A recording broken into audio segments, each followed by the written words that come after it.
Right.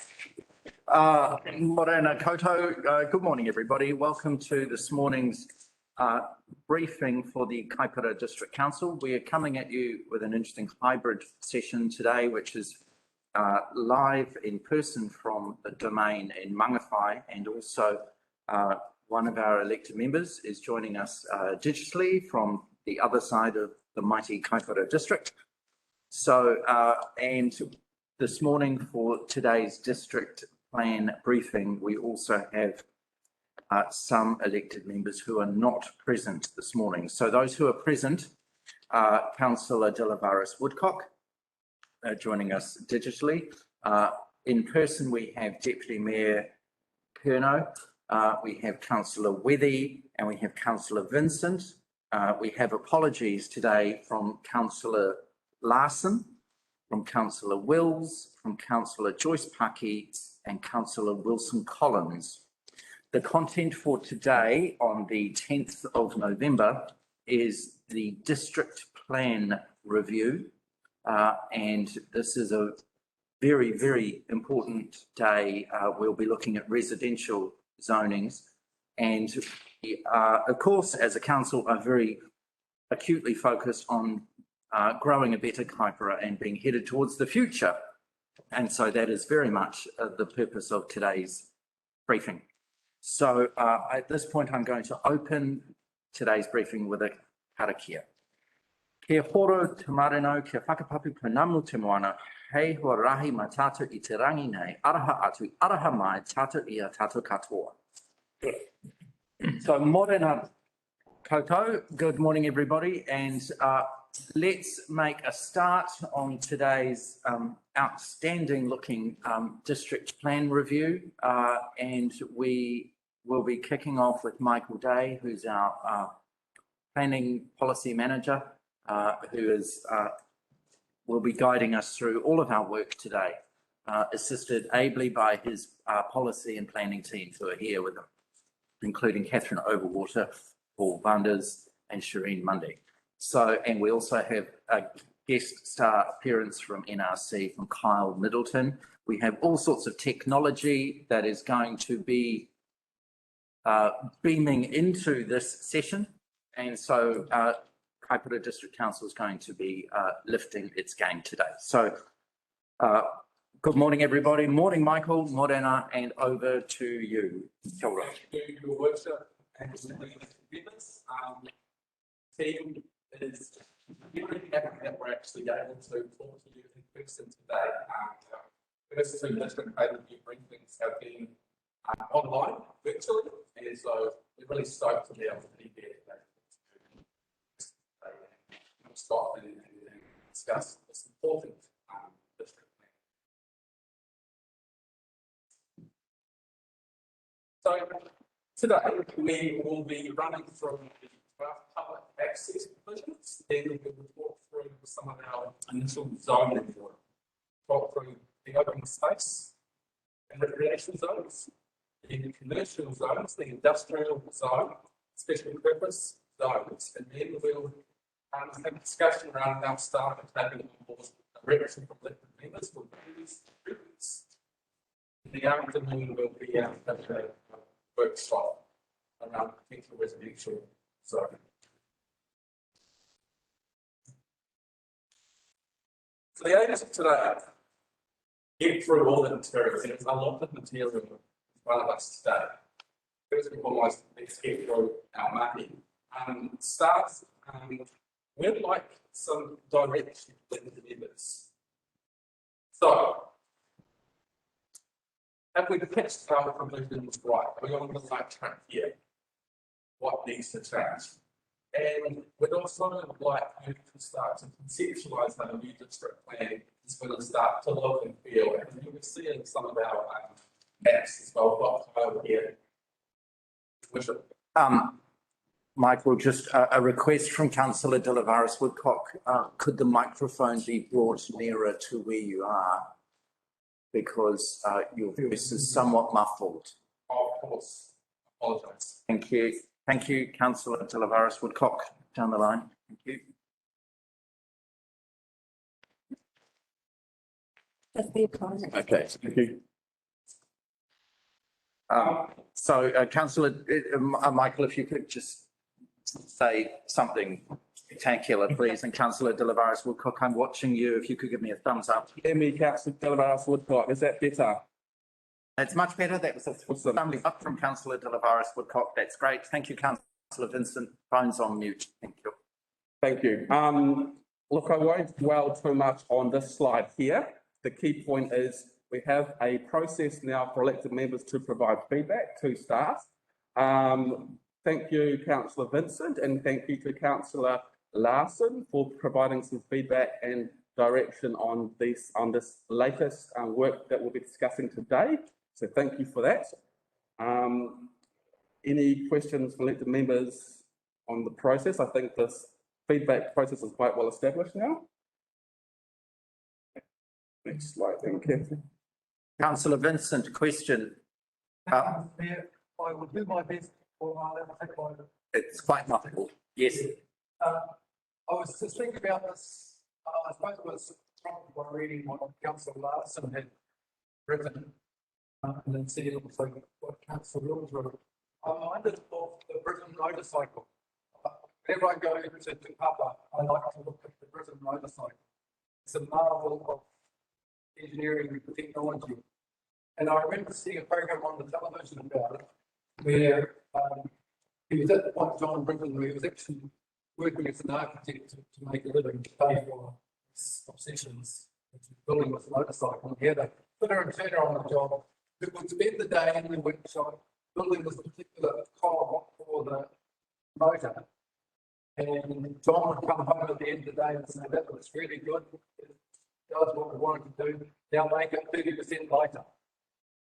And that's the message I would like to convey too. Like overall, it seems that we are down a path. I've been ironically criticising the old plan for being complicated, but we're going to end up with perhaps 3 times as many zones as we used to have in the new plan. And there are reasons why we have to do that because of the national planning standards and other national policy statements don't be incorporated.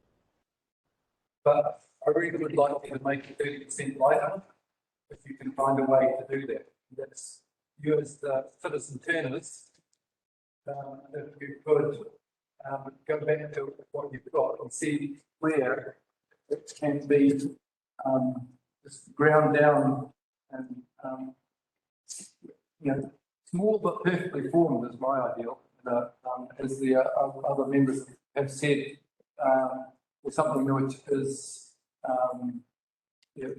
basically easy to follow, user friendly, and is helpful to. Thank you for that statement, Councillor Vincent. There's really no need to respond on that. Councillor De Woodcock, your hand is raised. Yes, can you hear me? Very clear, about 10 times louder than Councillor Vincent just was. Yes. Oh, excellent. Well, I have a different opinion to Councillor Wills and Councillor Larson and Councillor Vincent.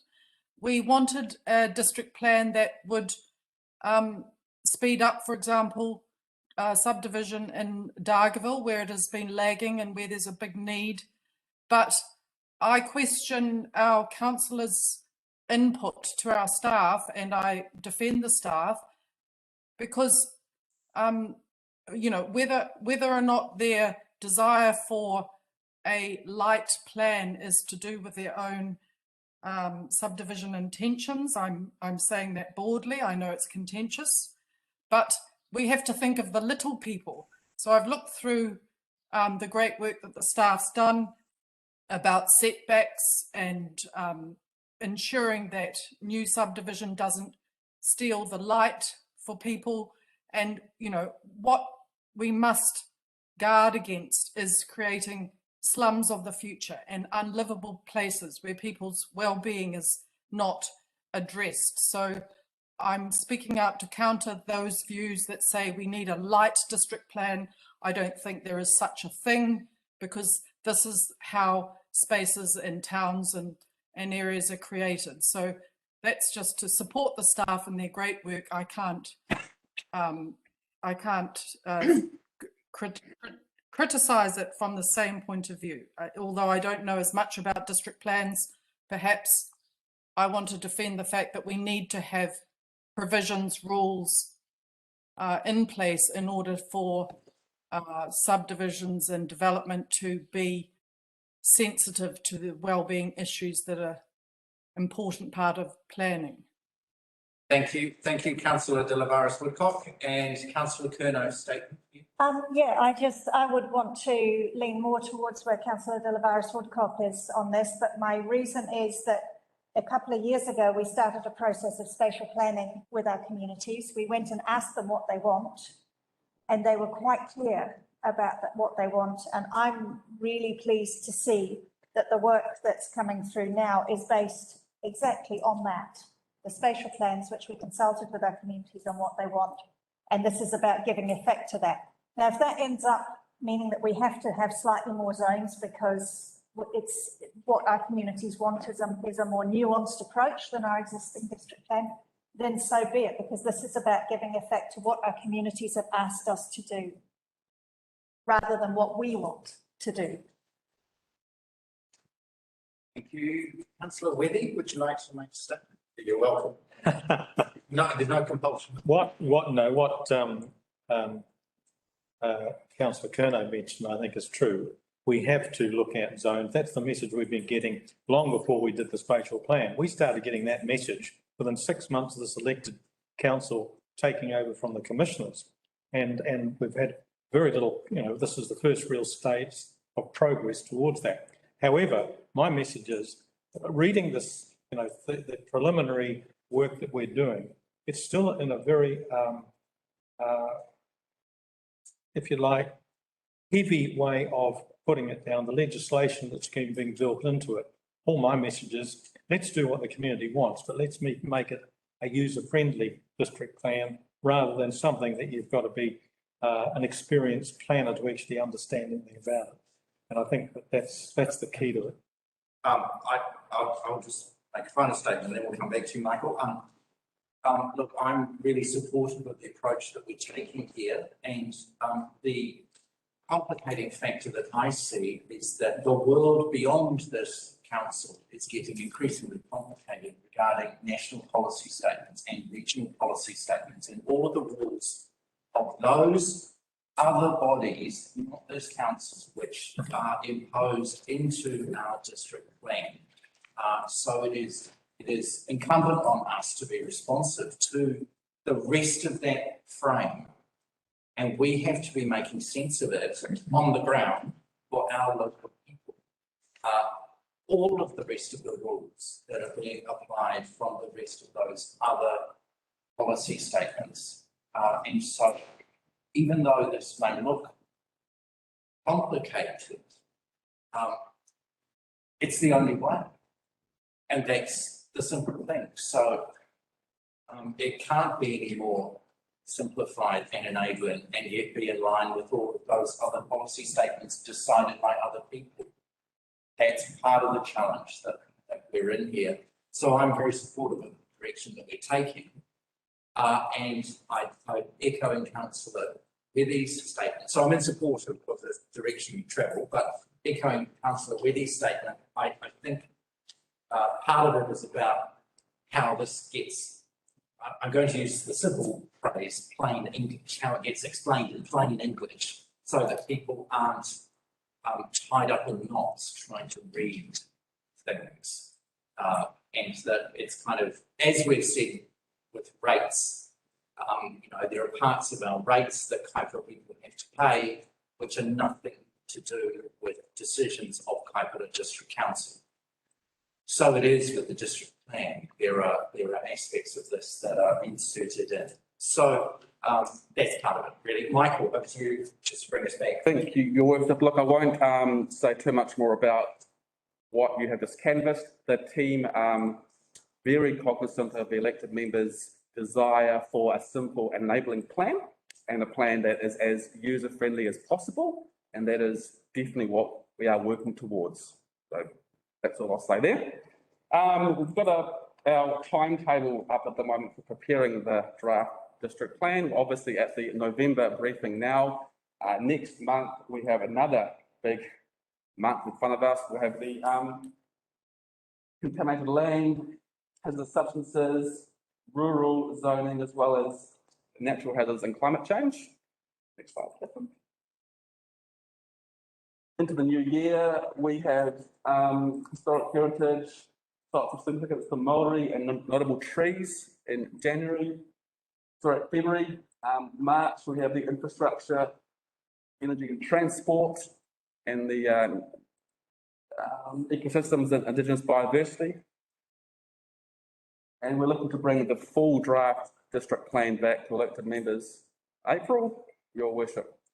So Michael, the very contentious with the community SNA work, significant natural areas. Yes, your worship. Linked to, again, central government policy about indigenous biodiversity and national policy statement is yet to come. That's correct, your worship. That, based on this slide, will be in March next year. That we are hoping that the national policy statement. That's correct. Landed. On the assumption that that has landed, yes, your worship.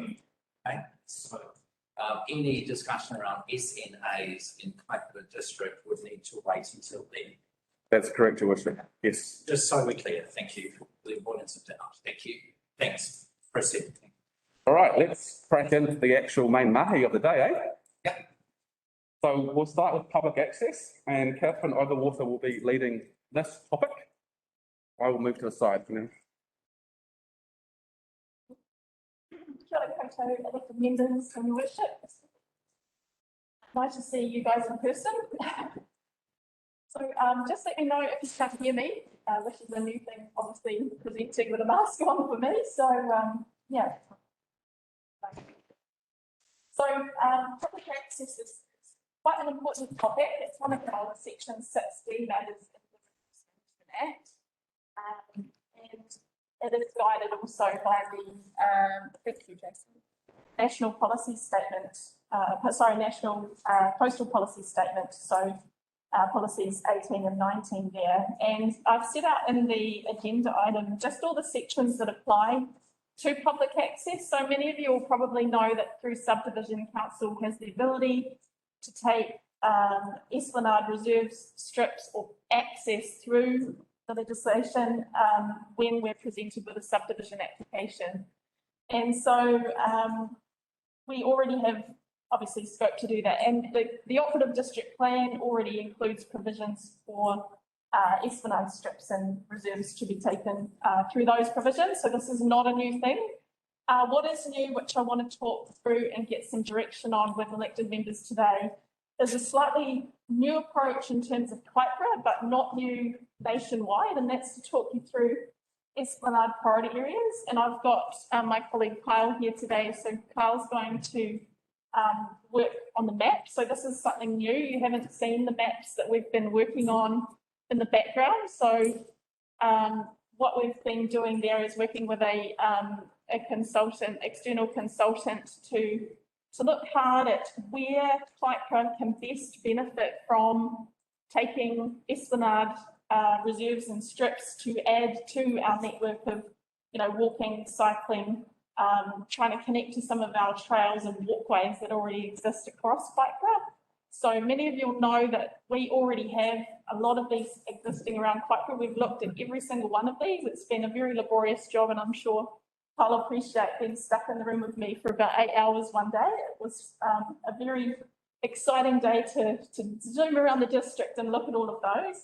And so what we've brought to you today, which I'll be sharing and talking through with you, is a snapshot of those. And so I guess the direction we want, I've just posed 2 questions there in the presentation. Should the district plan have these at all? And if so, where should we locate them?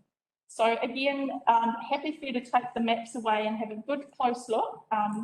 And we do want your feedback on this, because this will affect your local communities. This will affect where people might be able to potentially get into town. For example, in Paparoa, there's some great walkways. We took your feedback, Councillor Vincent, from the discussion documents and how those things work together. So we're trying to look really hard at opportunities here. So the provisions I've provided you are pretty much the same as what we have. They will sit in the subdivision chapter. And so that is really just giving those consent planners the ability to look at those opportunities when they arise. So the Esplanade priority areas are just about identifying areas that we definitely want, but there'll still be that ability through the subdivision rules, which I've drafted, that will enable council to look at other opportunities as well. They just won't be the ones that council have suggested are the ones for identification. So I see there's some questions. So Questions, Councillor Curnow, then Councillor Vincent. Thank you, and Councillor Weddy. Thank you. I just want to get clarity. The difference between an Esplanade priority area is we will always go for that, whereas the other, Esplanade and strips and reserves, it's just we may. that's correct, yeah. So the Esplanade priority areas are ones, we've looked at the walking, cycling strategies, we've looked at all the documentation that we have to hand. There's no strategic document that sets out Esplanade priority areas for us, unfortunately, because some councils do that as a piece of work that would inform the district plan. So what I'm bringing to you today is our idea in terms of all those other sort of open spaces, reports and things like that you will have seen.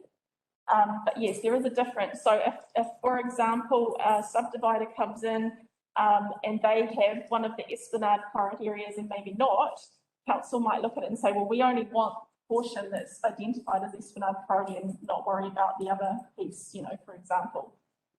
Because it does come back to compensation in terms of the legislation, and we've been talking with our parks and reserves and infrastructures team in terms of getting more around this, and they are really keen for us to be having those conversations, but they need that direction in the plan, because without identifying which ones we do want over ones we don't want, they don't know how to have that conversation. So, yeah. Okay, so it's a matter of emphasis that we will definitely take those, but we may or may not take others, but they are in that category. Yep. I mean, there could be a decision not to based on, maybe cost of land or something like that, or maybe if we've decided to deviate a walkway a different way. But generally, the idea is to get a plan so it's not compulsory, but ideally those are the ones we want to be picking up. Yeah. So the rule is designed to look at those Esplanade priorities with more detail. Thank you, Councillor Vincent and Councillor Weddy. Thank you, Mr. Mayor. Just in clarification, I think it's just about cover what between you answered. So firstly, it seems like to me it's a matter of presumptions rather than for definites. So if it's in a priority area, there's a presumption that an Esplanade Reserve would be taken. If it's not a priority area, there's a presumption that it wouldn't be taken. That's correct. And does the 4 hectare threshold still determine whether or not compensation is payable? Yes, so that's about more than 4 hectares, the parent lot, or even perhaps after subdivision taking place, then the council would be liable for compensation, which would in effect be unbudgeted expenditure. So we would be relying upon having a credit balance in our reserve contribution fund to pay for that, I presume. Yeah, so that's the conversation at the moment with the operational team, and I guess having the Esplanade priority areas as opposed to not gives more emphasis in terms of funding, I guess, for the compensation. But that's outside of what we do in the planning team. So it's going to be up to them to make sure that they think about where they want to spend money. And again, it's about when development comes in the door. So being at the ready to respond to that. And I think Kaipara, we're getting into the space where it is becoming more important because there's more energy and emphasis on those trails and cycleway accesses and, walkability and things like that. So it is setting the council up for financial commitment. It is in effect, yes. Thank you, Councillor Weddy, then Councillor De La Woodcock. Yes, thank you, Mr. Mayor. Catherine, I guess I'm looking at these Esplanade Reserves. Now, I have a particular example, which I'll lead into, which I'd like some clarification, how this would be treated within the district plan. Now, it's not an Esplanade Reserve because that really looks at developers are putting a subdivision in and they're transferring, 20 metres of land adjacent to a waterway, for example, a harbour. But coming down to Esplanade strips, that seems to be a mechanism that would work pretty well for the community, where you've got harbours, etc., and you can have a 20-metre strip. It doesn't. It's in according to your definition. Remains in the ownership of the landowner. It does not need to be formally surveyed, but you're still giving public access to 20 metres. You can't get eroded away either. Huh? You can't get eroded away. That's right. Yeah. So what my concern is, we've got a coastal walkway that's part of our plan for Mangawhai Harbour, and it's already, in places already well established. Down by Mangawhai Point or Moyers Point, there's the developer, when we approved that subdivision back in end of 2016, they put in that walkway or part of the deal. However, there is a landowner at the end of the Lincoln Street enclave who all of the council berm or the reserve goes right down, and he conveniently puts up big signs saying this is private property, don't no access. Now, how we're going to work our way around that with the coastal walkway, I don't know. Already a council walkway that was there with its own pegs and council number and everything else on it has been ripped out and thrown away.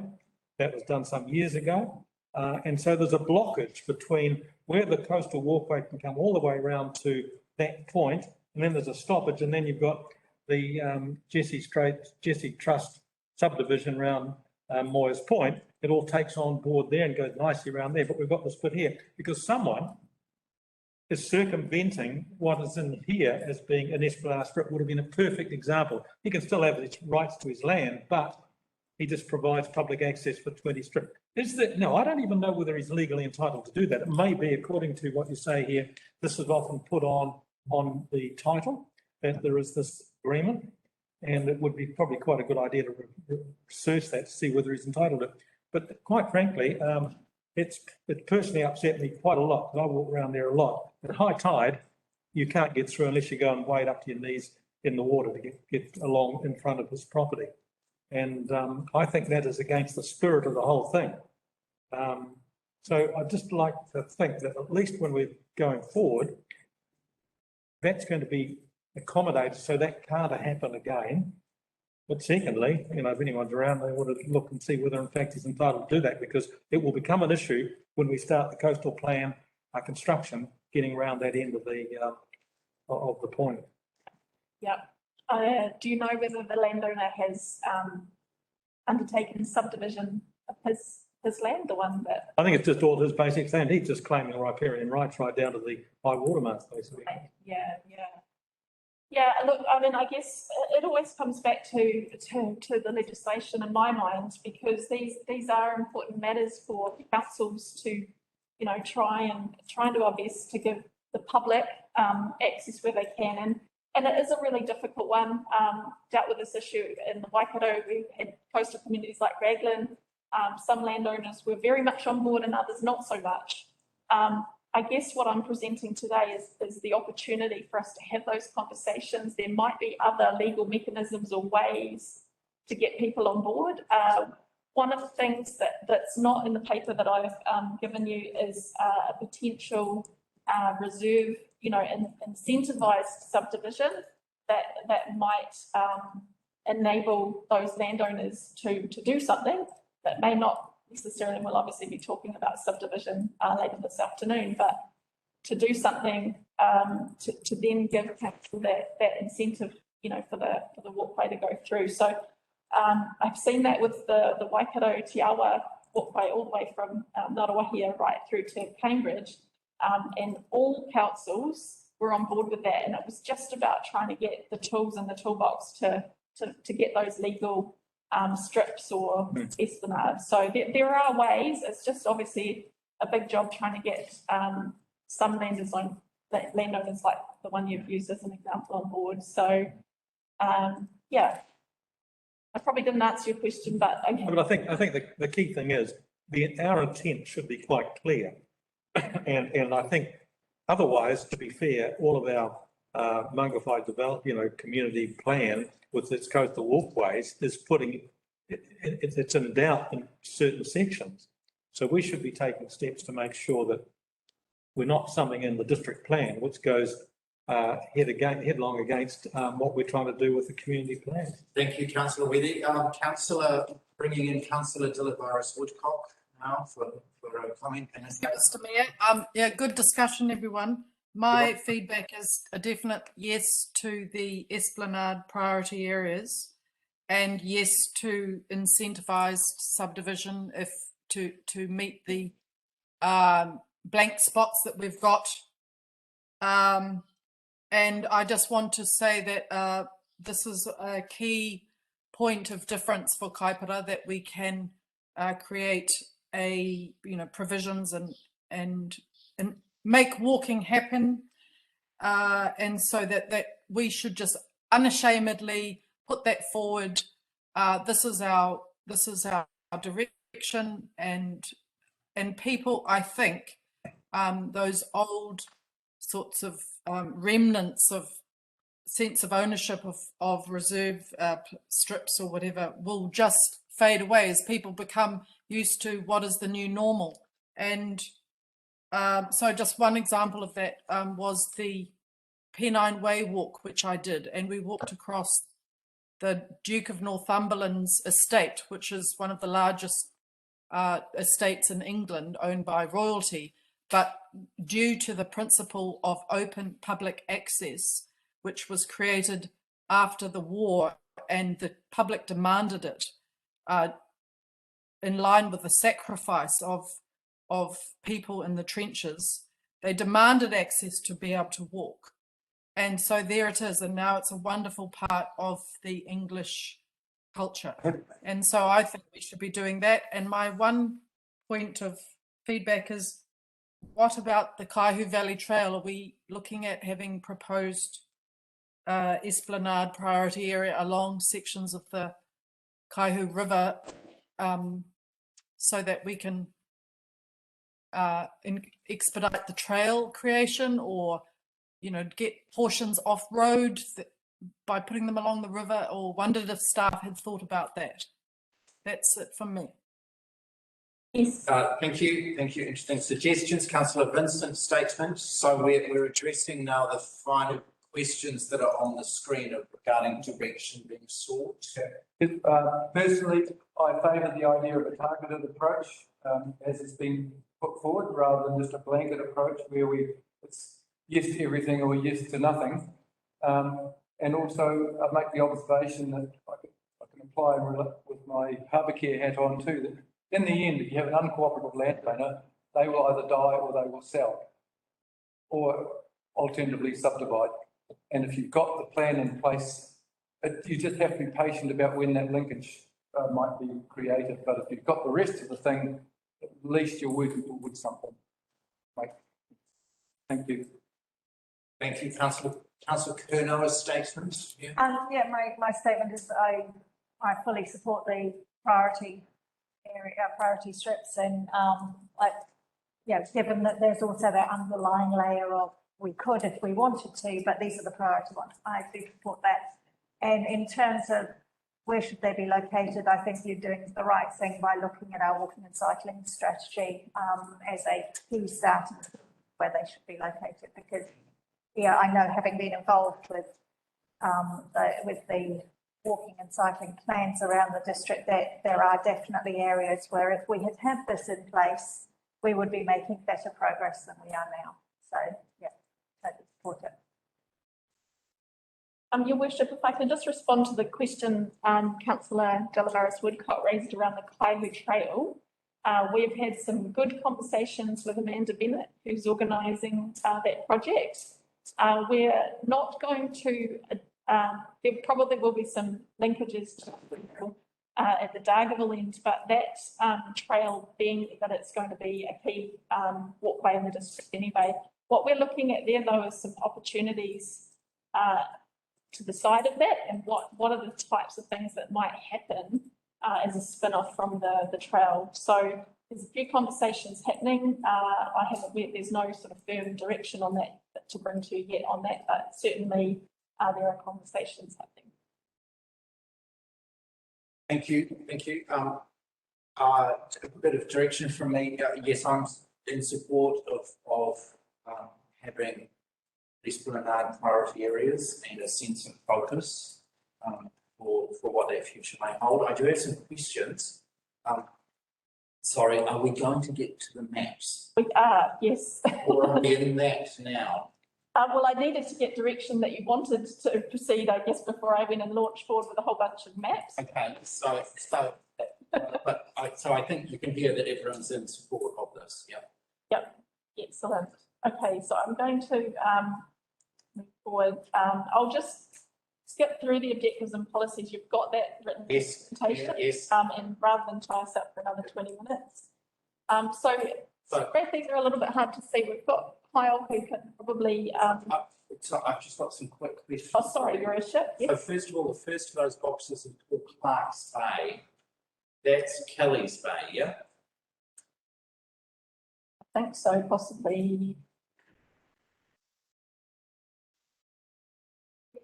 We might need to see Kyle. I think it might be easier if we swapped your maps. I had a thought that these maps might be just a bit too small. No, Clark's Bay is not Kelly's Bay, it's Clark's Bay. Wonderful place. No walking access whatsoever. Okay, Yet, just, Yes.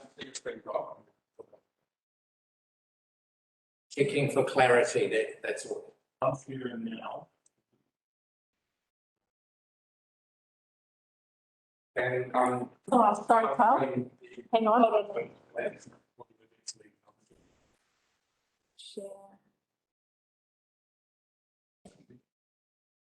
on the WebEx. Yes. Women. Oh, Sharing his screen. Oh, is that not everybody can see? Showing up what you.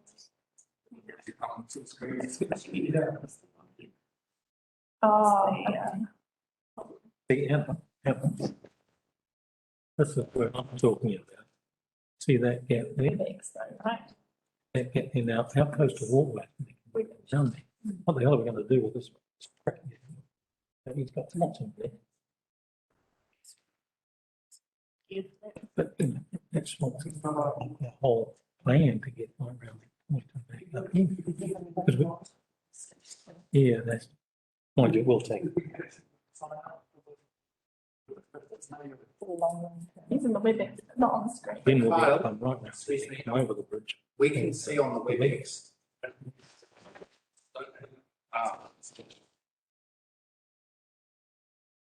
We're on the WebEx, but we're not on the screen. Yeah, I can't share the WebEx screen, unfortunately.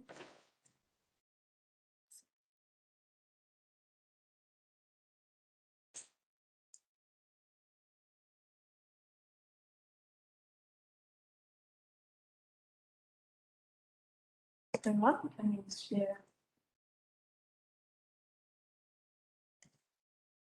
Right, the alternative is to send the No, it won't let us stop sharing. link to. Yeah, I think I'll do that. So if you just would like to, looking at it on Google Maps. There's a way. Sure. Send you an email, everyone. Okay. Just need to log in so you can look at it on your screen. Just make sure the computer's please, you log in. Sorry, Kyle, technical glitch with sharing you on this screen.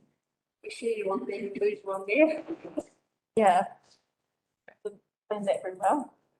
That's why we're thinking to put you on there.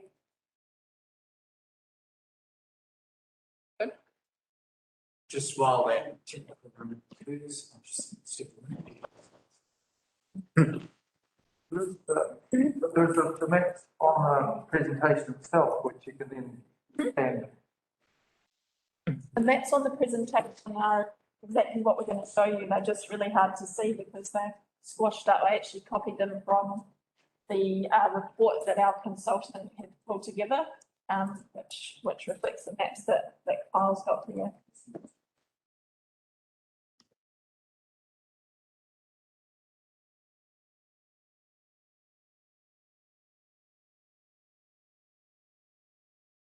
So I think I can just talk to the maps, the ones that you have got on the PowerPoint presentation. The blue lines are the proposed Esplanade priority areas, and obviously the green reflects the current district plan reserve management units. But I just want to make a note about those because they're actually, some of them will disappear in the work that we'll show you coming up a bit later. And what we've tried to do is just logically follow waterways and the harbour, or harbours, I should say, in terms of where we don't have connectivity currently. So if that helps to just get your bearings in terms of where things are, why things look the way they do. There might be, for instance, a big stretch where we have got Esplanade and then a whole bit that we don't, hence the blue lines with stops and starts. Music.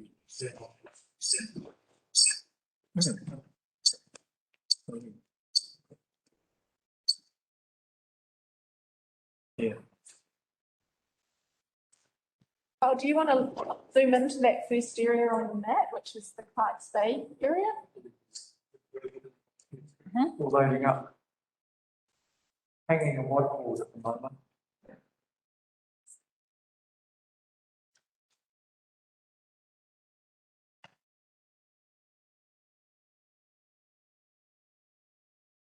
I can see, can everyone see, Councillor Vincent? Still coming, right, carry on, please. Illustrated the Esplanade priority areas with these red lines. Also turn on the existing Esplanade reserves and road reserves to illustrate where they do it. Some of the links will be established through the zones.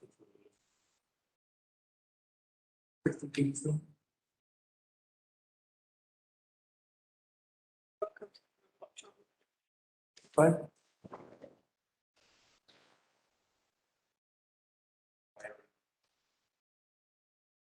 Make sure your computers are muted and your muted and the laptops are muted as well.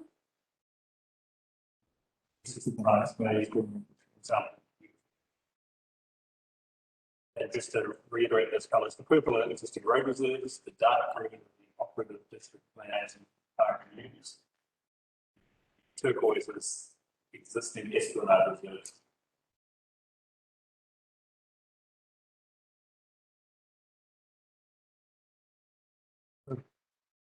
Clear.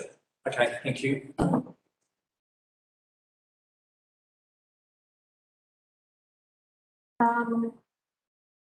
I think we might just try and flip through. If you've got questions as we go to the areas. Yeah. Okay, thank you. So let's resolve that question. Thank you. I do have a second one that's regarding the Matapoki. Yes. And specifically regarding what I'm going to call the Petley Road side. So it's on the east side of the Matapoki River. Yep. And there's the piece between what you've indicated as being the light blue future Esplanade priority area and the old Matapoki Bridge, which currently is part of that cycleway. Yeah. Yes. So if we're looking at the intent of trying to join things up, is there a space there, or is that just all riparian private land? Yeah, it was a bit intermittent through that piece there. So we focused on the Matapoki area because there will be a lot more opportunity for subdivision going forward. Around the road park. I can just direct Kyle. So Kyle, from where you are there, you can track eastwards. Perhaps zoom out a little bit might be good. The red line is what we're talking about. East. Very yellow lines. Yeah. further east. Yeah, so we're looking across the river from Matukuri. So the red line is the proposed. I made it yellow because so bright stands out a bit brighter, but yeah, those are the Esplanade priority areas. The turquoise polygons are existing Esplanade. That's the ones. The imagery is just going to load a bit slow.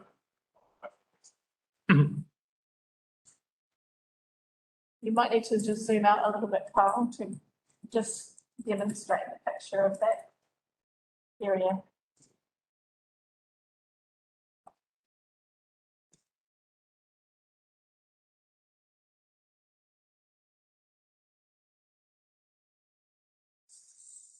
So it's the, So we haven't put that in to join up the Petley Road, if that's your question, Your Worship, at this stage. But certainly one of the things we looked at, which was a bit idealistic, was actually trying to get connections around the harbour, you know, for quite some way. Where we decided was to kind of focus around our existing towns and settlements. So there is definitely scope around there. There are some good pieces of existing Esplanade, but we certainly take direction from you if you want to see additional potential future Esplanade along there. so it's that piece over your shoulder there. It's the piece from the Matukuri one, from the top of the turquoise on the right-hand side through to where the cycleway bridge is going to be. Because that a piece of the jigsaw puzzle for that future area. Yeah, and there is a lot of subdivision obviously happening along there too. Carl, do you have a way of making a note of that? Would you want me to just write that down? About a section here. Sorry. Yeah, just about where your hand is there. So where that turquoise piece links up to the bridge.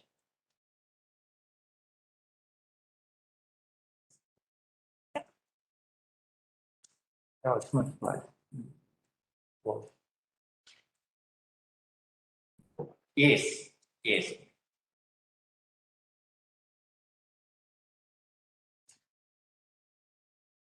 Bearing in mind this imagery is obviously without dates and much very good. Yeah, I'm trying to make sense of it. Yeah, the new one, probably sort of laid out phase and stuff with something going. It is there. Yes. But, and so I guess the point that we're raising here, that links with the point that Councillor De Lavaris Woodcock made, which is that kind of in principle direction of going, if these are the cycleways and these are the ways of travelling that we're trying to get to with the ancient Holy Trail, the Kaihu Trail and some, what are we doing with our district plan regarding assisting those that modal shift into the future? You know what I mean? So that's the kind of thinking here of if we're headed towards, yes, we are trying to link from Walkway right across to this point in Matukuri and then on to the river and so on. So how are we doing that with our district plan? Yeah.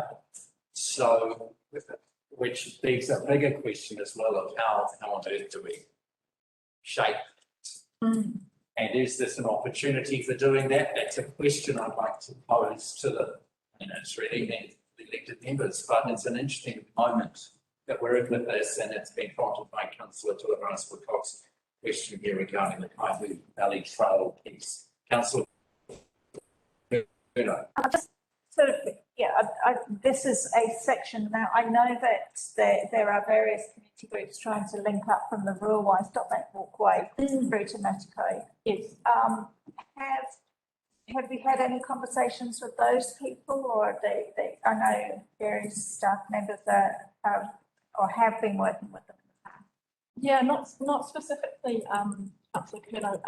What we are hoping though, through releasing the draft is that we'll be having those conversations with additional groups. I guess it's purely just time in terms of trying to pull this together, and we have been working on this since I joined KDC, so this has been a big chunk of work trying to get to this point. And we weren't sure either, you know, in terms of direction, which is why we're here with you today to seek that direction, if it wasn't on the table and how far you wanted to go. So like I said, we have focused on the towns and settlements and trying to build connectivity in and around those, as opposed to focusing on more rural areas where subdivision doesn't occur as often, and sometimes it doesn't make sense. You know, there'll be a lot of subdivisions where it looks like the pathway to nowhere, but I think if we can get input from those groups to understand where they want to hook in, that would be great information, which we, you know, haven't. I know these groups, they all have clear plans of the route and the gaps in the route. Some, you know, the Matakoi to Ruawai route is fairly clear apart from one or two little gaps. So if we can try and. Councillor Vincent, could you please turn your microphones right down?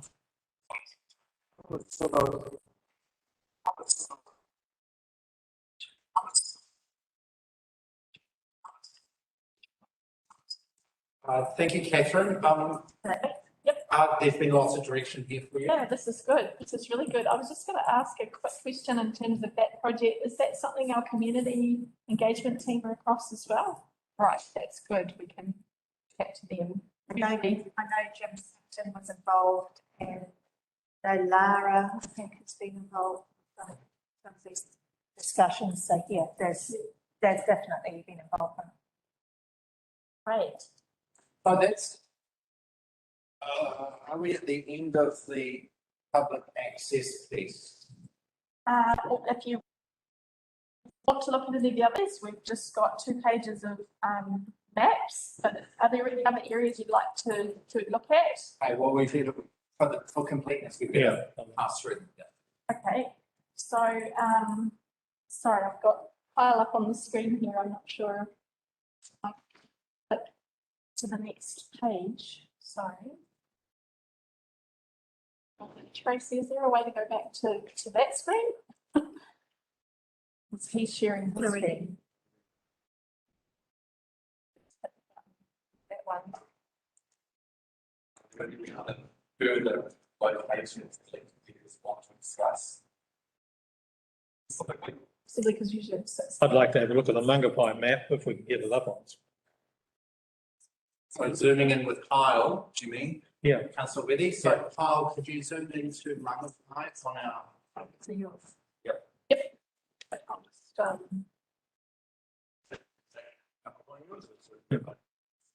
That's delayed just yet. sharing. Ruawai Matapoki. How do you use No, I was just saying, yeah, he's got the Yeah, Mangapai's up now, thank you. It's perfect. So now they've got that. Yep, that's perfect. But I think Carl's got Mangapai on the screen for you.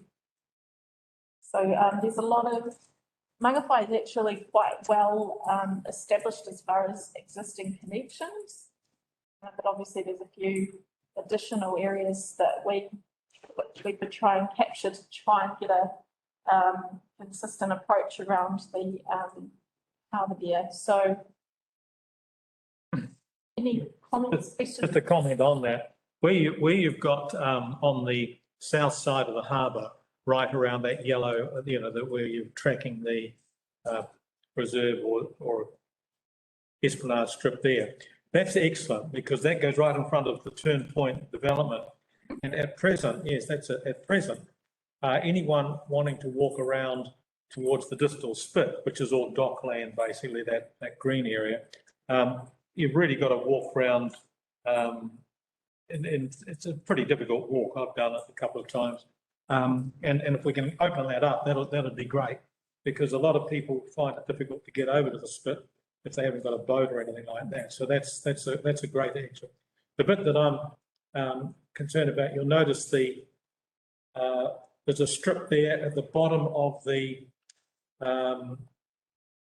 green on the opposite side of Turn Point. You'll see the green coming down from Lincoln Street Reserve, and that's fine. That's all council reserve down there.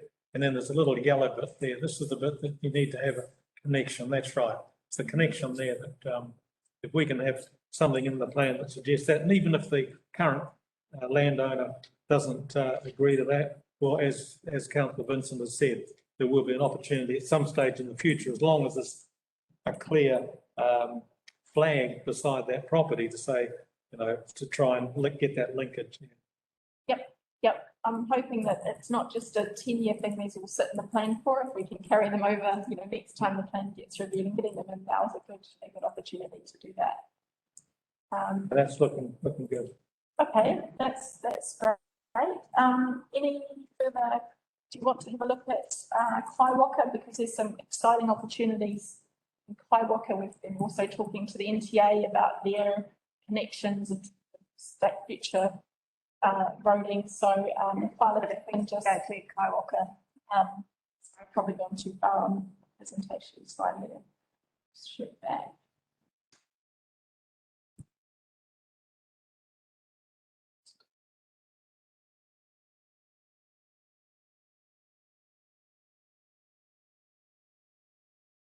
Sorry, I'm feeling technologically challenged, but Kyle, can you bring Kaiwaka up on the? It has. It's just taken a while to load. Yeah.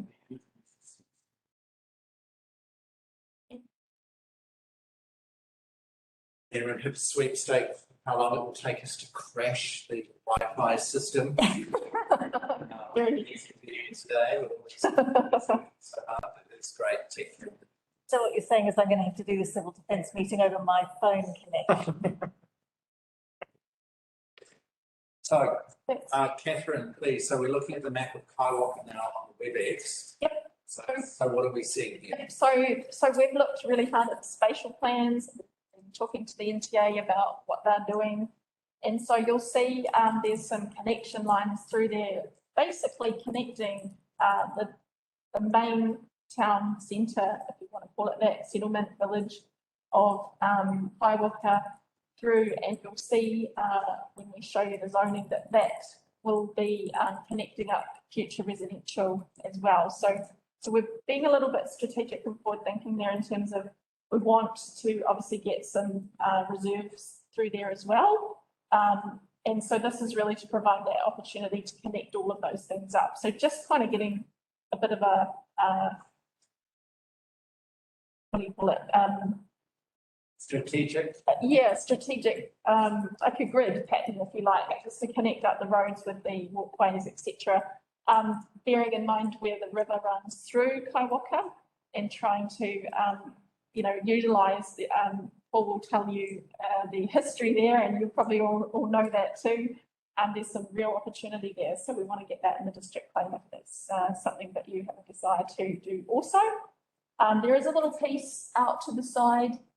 There's some conversations happening at the moment. We have some council reserve out to the western side there. And so that was just a strategic linkage as well, looking in some of KDC's existing land and thinking about potential growth and development out that side as well. We did have a conversation going a bit further out to on an early point. It was probably just a jump too far, but there are some existing connections already out there. So that's a possible addition, you know, if you want to provide some linkages out there as well. So I think this will be a piece of work that the community will really want to have a say on. So I think I'm quite excited about that engagement. Yeah. If we go back to the spatial plan work, and we look at Honorary Road, and where it currently joins State Highway 1, in the spatial plan we're talking about Honorary Road, joining State Highway 1, opposite Mumify Road. Yeah. Should we be talking to that? If we're talking forward into this.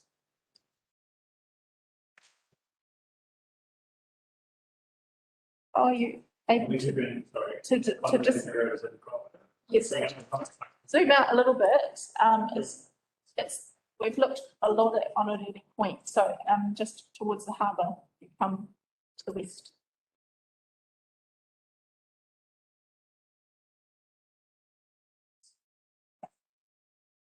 I think in principle, yes, we should. No, it was right there. It was just a map of the centre of the town. That was what we were after, and the.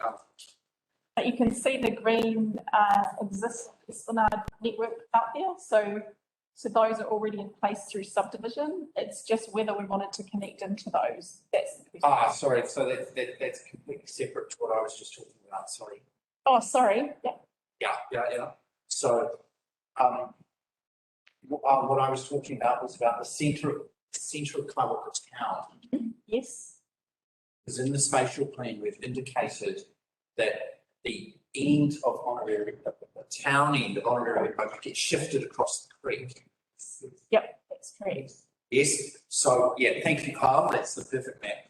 So what we're showing here is that hasn't occurred, if you like. Oh, with the road. Road. Yeah. No, we haven't got. So is there anything, you can see that there is a reserve, the round block reserve. Is there any other consideration in that space for Esplanade or the road? How far do we go with this? At this point in time, we're talking about the destinations of building it northwards, having a roundabout. On State Highway 1 in Modified Edgewood. Yes. Coming down across the creek. Yes. We have still we have the little bridge walkway that goes underneath the State Highway. That is already there. But it's possible yes. Will go over the creek. Yes. And then connects further to the north and connects to the state highway to the roundabout and such. To incorporate those because at this point in time, that underflows the steps. It's very slippery, so it's not that functional. While the bridge that we built to the other side is far more functional than the bridge to the north is far more functional. And I think when we're in it, we can eventually bring it across the river there. And Yes. So that's exactly right, Paul. That's my understanding. Thank you for summarising that. So I'm going, should this work be encompassing some, or how would you encompass? we only got that application last week. We will put it there already, and they will probably be a good idea. And next to the road, identify that crossing, etc., so that we can negotiate how we're going to do the with the possible cycle pollution. Yes. Right.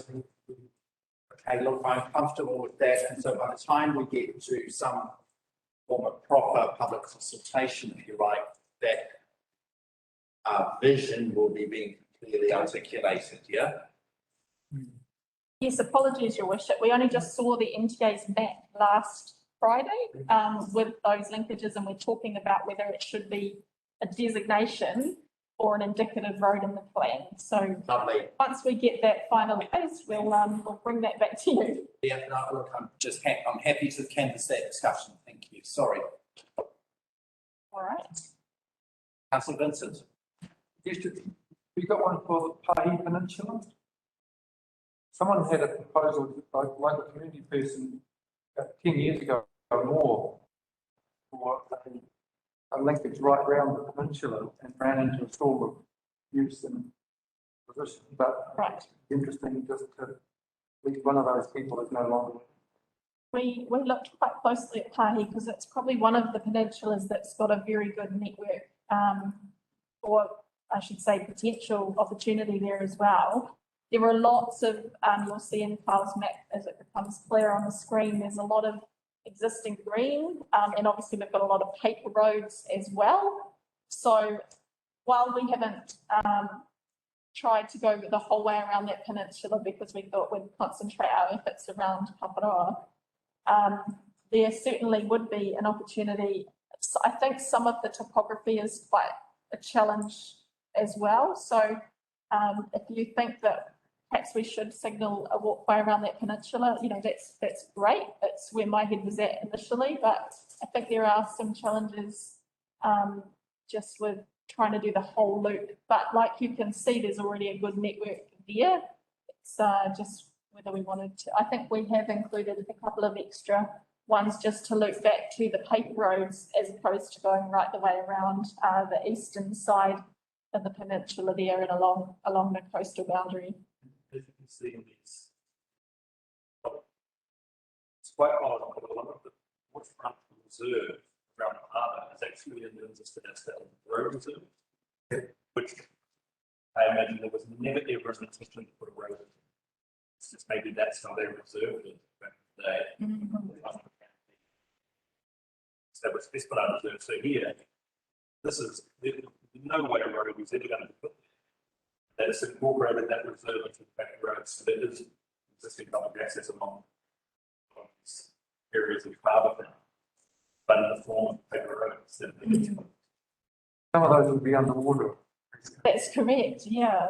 So legally we have access, but it's just whether we can actually go there.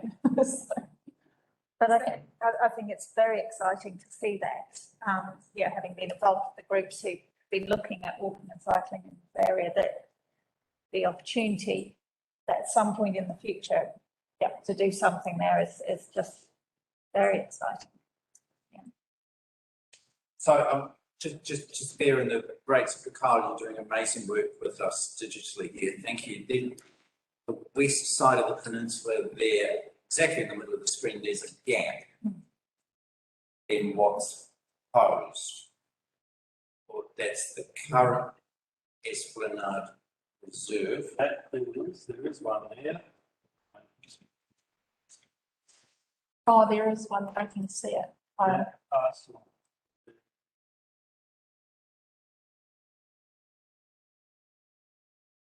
So it appears to be, Yes, it's been on deposit for local purpose reserve. So I've queried out the ones that are actually asking to be a estimate. This is a local purpose reserve. So were we to incorporate our zones into this, that would like some of those with natural open space side. Yeah, so the cumulative effect of all of this is that it is part of the linkage. Yeah. That would be, that is already a local purpose. it would be zoned Okay. opposed to shown as an Esplanade. So if you were to turn it all around and say, where is there public access of whatever type, that's included. That's right. In some cases, you get a couple of this, you can see that the linkage is provided via one of the existing reserve management units. Yeah, that reserve management unit across the front, that'll be the same thing. That is a local purpose reserve. In the operative district plan, that particular local purpose reserve was made a reserve management unit. For some reason, the other one, this. Yeah. Okay. Yeah. So again, if we're taking the principled approach of having a simple and enabling district plan, then what we need to be able to say is, in summary, this is all public access, and these bits aren't.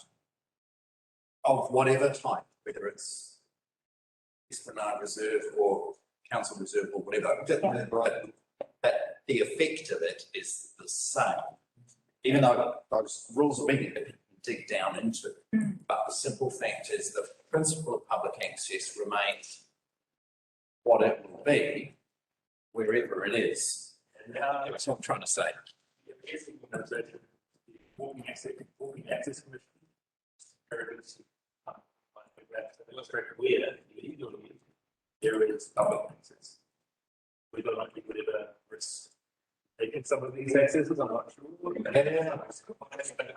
That's a difference. Yeah. Yeah. That's right. That's what we said.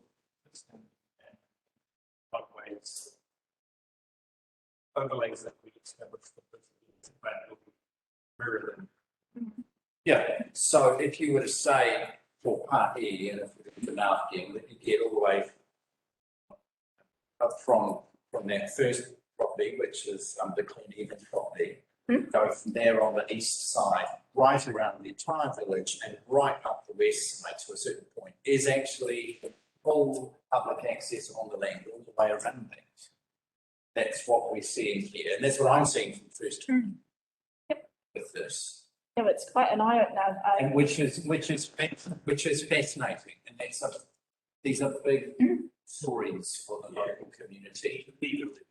Yes. And legally. Legally. Yes. Yeah. Depends on, another part from legal. We could all grow up and have a picnic with that. Yeah. Yeah. So. But the part of, I'm sorry, I'm seeing the threads of what the community is going to be really interested in as we roll this district plan review out to the community. Things like this are going to be really interesting. So thank you for carrying on. Mindful of what's running late, but it's Right. So hopefully that was a good overview of what we're trying to achieve, and I'll leave you with the maps that we've got in the PowerPoint. If you do want some more detailed maps, we can certainly make some copies and send this to you. So any feedback would be good. I think the key thing is going to be when the community can have a look at these and give feedback. 'Cause I think Yeah, we're hoping that you can take that to them and tell them what we're up to, and hopefully get some good contribution there. So again, you've got that need for simple storytelling. So you look at your Manataroto map, for example, and on the screen, what I see is that people can get to near the water. And, but they can't get to the water. That's we basically follow the spatial plans, which show a lot of new residential zoning, and trying to connect the harbour rivers with the town. But like I say, so what we're seeing is that people can't get to the water apart from on the east side. This edge, that's what you see there, and it may or may not be so with regard to the piece across the bottom. There's a little highlight blue that we can see. There is an existing piece there, but it's not linked up to the town, obviously. So that's where. So and so this comes back to that simple approach, which we go, well, here's all the detailed maps. Here's the detailed maps in Manataroto, but here's the simplified map. Yeah. This is where the title of all the emphasis is, which is a principle, in principle, like literally a second map. Here's all the detail, but here's in summary, if you're a sparrow flying over, this is what you see. Just to make the stories really, really simple, because Manataroto, if we look at the development that's proposed there, it's going to become a major town. So what are the accesses there? Councillor Vince? As a procedural matter, I was going to be asking later in the day about our justification for excluding the public from our discussion. And this information we've got now is public because it's being discussed in open meeting. And I'd be struggling to see what the difference is between this sort of information and the sort of information we'll be discussing later this afternoon. Okay, thank you, Councillor Vincent. I'll raise that point. We'll cross that bridge when we come to it later. Thank you. Thank you, that point taken. So are there any further questions? Look, I'm mindful we've done a really deep dive in this. Are there any further questions about these maps regarding the proposed Esplanade priority areas? The questions and statements, I think we've given you loads of direction. Then, can we move on? I think it illustrates the targeted approach, but Yep, okay, we're moving on then, Catherine, please, to the open space and recreation zone, please. Yep.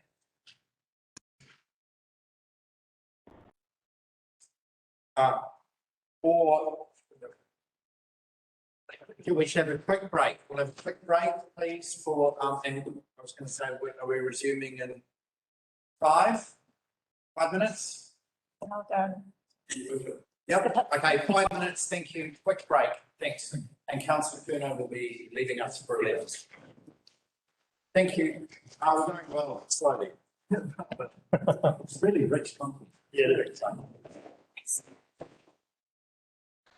Thank you, Laura. Yeah. Stop sharing screen.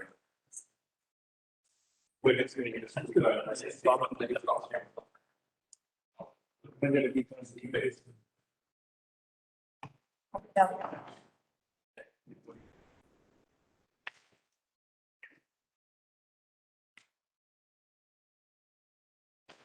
Yes. What do you do? It's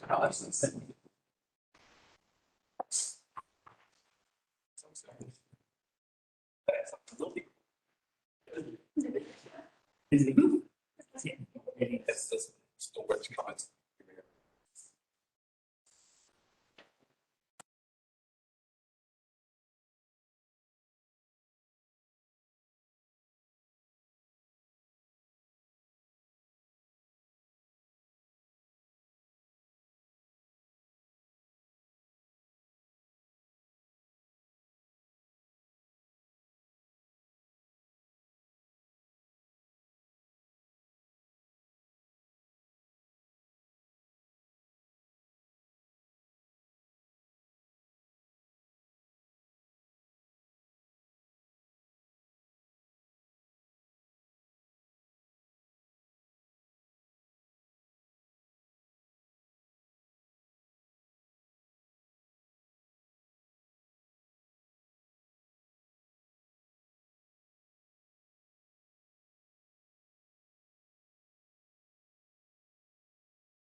Make a start again, please, Catherine and Shireen, it looks like, and Michael.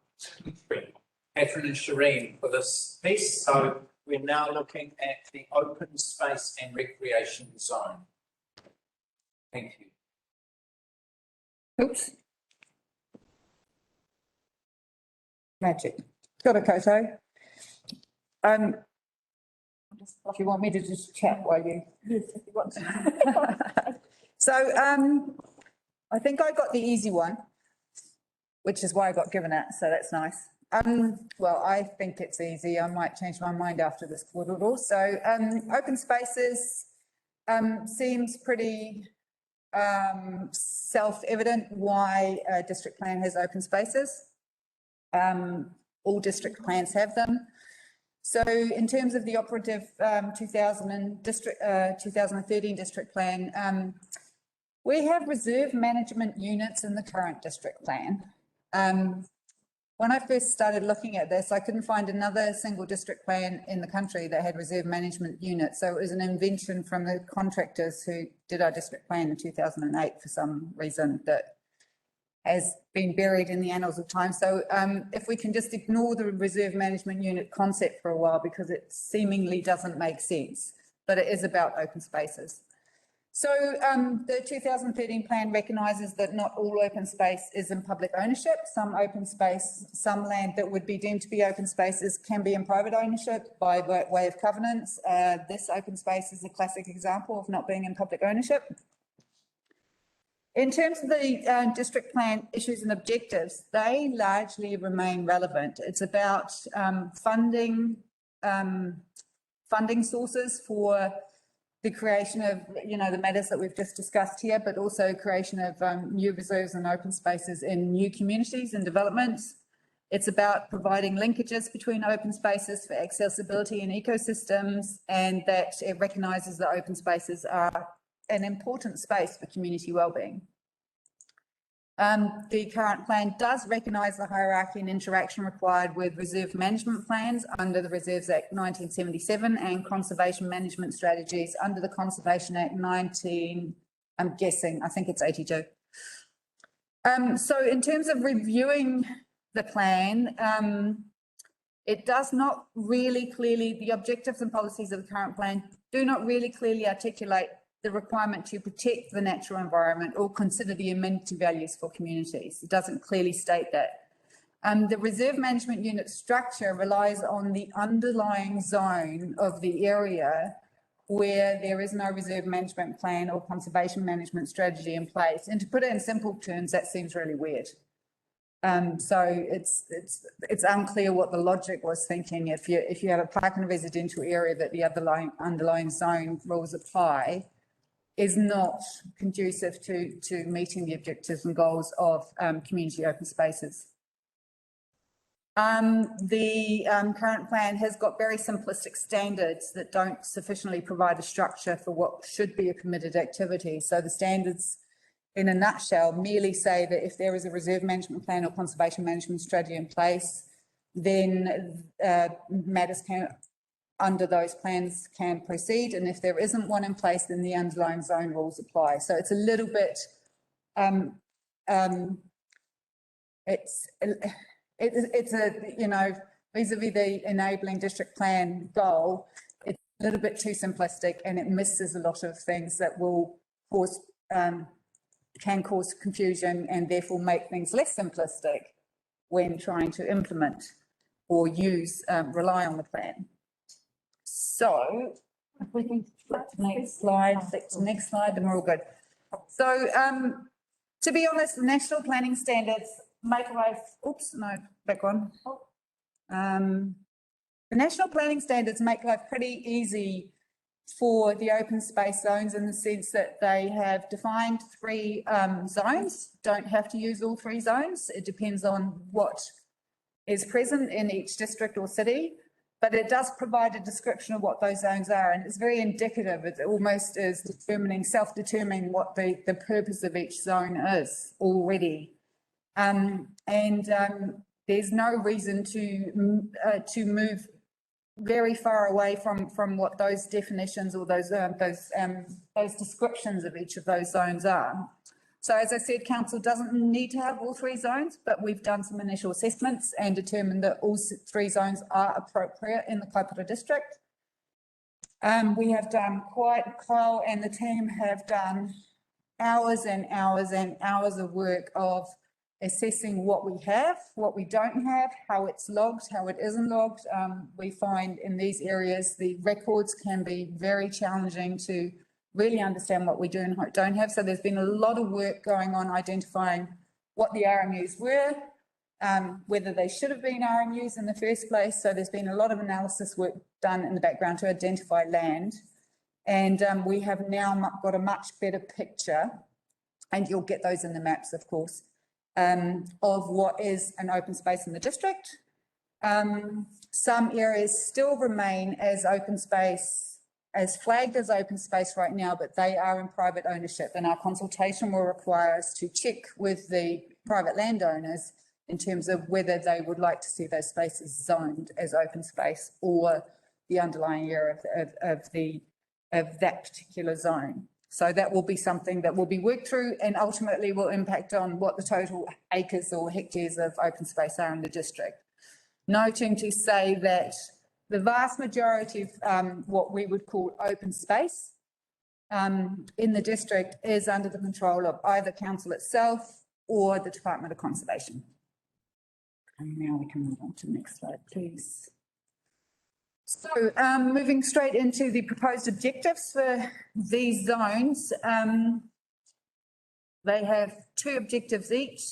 The natural open space zone, in terms of its definition, is the wilder part of nature where we don't want to see much in the way of, what would you call it, constructed activity, but it's about preserving the natural environment, but also allowing the community access and enjoy that natural environment. So it's got two objectives that meet those two parameters. Obviously, there will be, councillors will obviously be already thinking that there are obviously linkages here to natural open landscapes and significant natural areas, etc., etc. And obviously there will be linkages as the plan progresses in its development. The open space environment is what you would generally call your community park. It would be anticipated that much of the open space area in terms of future developments would be an open space environment that would be requested to be required for reserves contributions as new developments occur. And again, that links into the accessibility and connectivity matters raised in terms of public access. And in this area of the plan, it's very, very important, and it's increasingly becoming recognised. So to allow for alternative transport modes that parks and the like connect in and out of new communities and into their wider surrounding communities. The sport and active recreation zone, and the two objectives reflect that thinking. The sport and active recreation zone is a zone that, where we're sitting right now, perfectly exemplifies. It's a mix of active sport, but also allows for recreation activities, also allows for things like playgrounds to be adjacent to a soccer field, so the kids that aren't playing soccer can play on the playground. And obviously there will be a much larger component of a built environment scenario in those kind of zones. And then moving straight on to the, so the policies, again, I won't unless... I think you should take these bits as read. Yep, I was just going to say that. I'm not going to read them. Yep. But the policies are designed to reflect everything I've spoken about to date. So moving on to the next slide. So, and then again, the overview of the proposed rules that the general idea is that where there is a reserve management plan or a conservation management strategy in place, then that is a detailed plan that has been consulted with the community, and therefore should be, if it aligns with the plan, then it should be a permitted activity. There should be no other mechanism by which a consent should be sought. The rules will be more specific about what is a permitted activity in terms of parks maintenance, track maintenance, building playground structures, walking and cycling connectivity. So it will make it much more clear that even if there is no reserve management plan in place, that the intent is to allow for leisure, recreation, community and cultural activities as permitted activities. For example, the rules in the natural open space zone would support the creation of public toilets, though, as structures, for example, where relevant. And there will be standards that will apply to any structures throughout the zones. So, Shireen, I have a question on. So, sports and the active recreation zone, very clear examples, the bright sports fields and so on. The open space zone, would that include like the Arapahui showgrounds, the Puffer Road showgrounds? Are they examples of open space zone? Because I would see that they would be, because they're not sport necessarily, but they may include some sport, but they're not necessarily all sport. The Arapahui showgrounds is a great example of that, but it is absolutely an open space. So kind of in the operative district plan right now, how is that? Who knows? Oh, RMU. It would be a reserve management. They are RMUs. There are Yeah. a lot of, pretty much everything that Shireen's described at the moment would be an RMU in the plans. Okay. That's why we're saying we've had to assess and really tease out where things should best lie in terms of whether it's a natural open space or an open space or a sport and active recreation zone based on the definitions around what they should include. Yeah.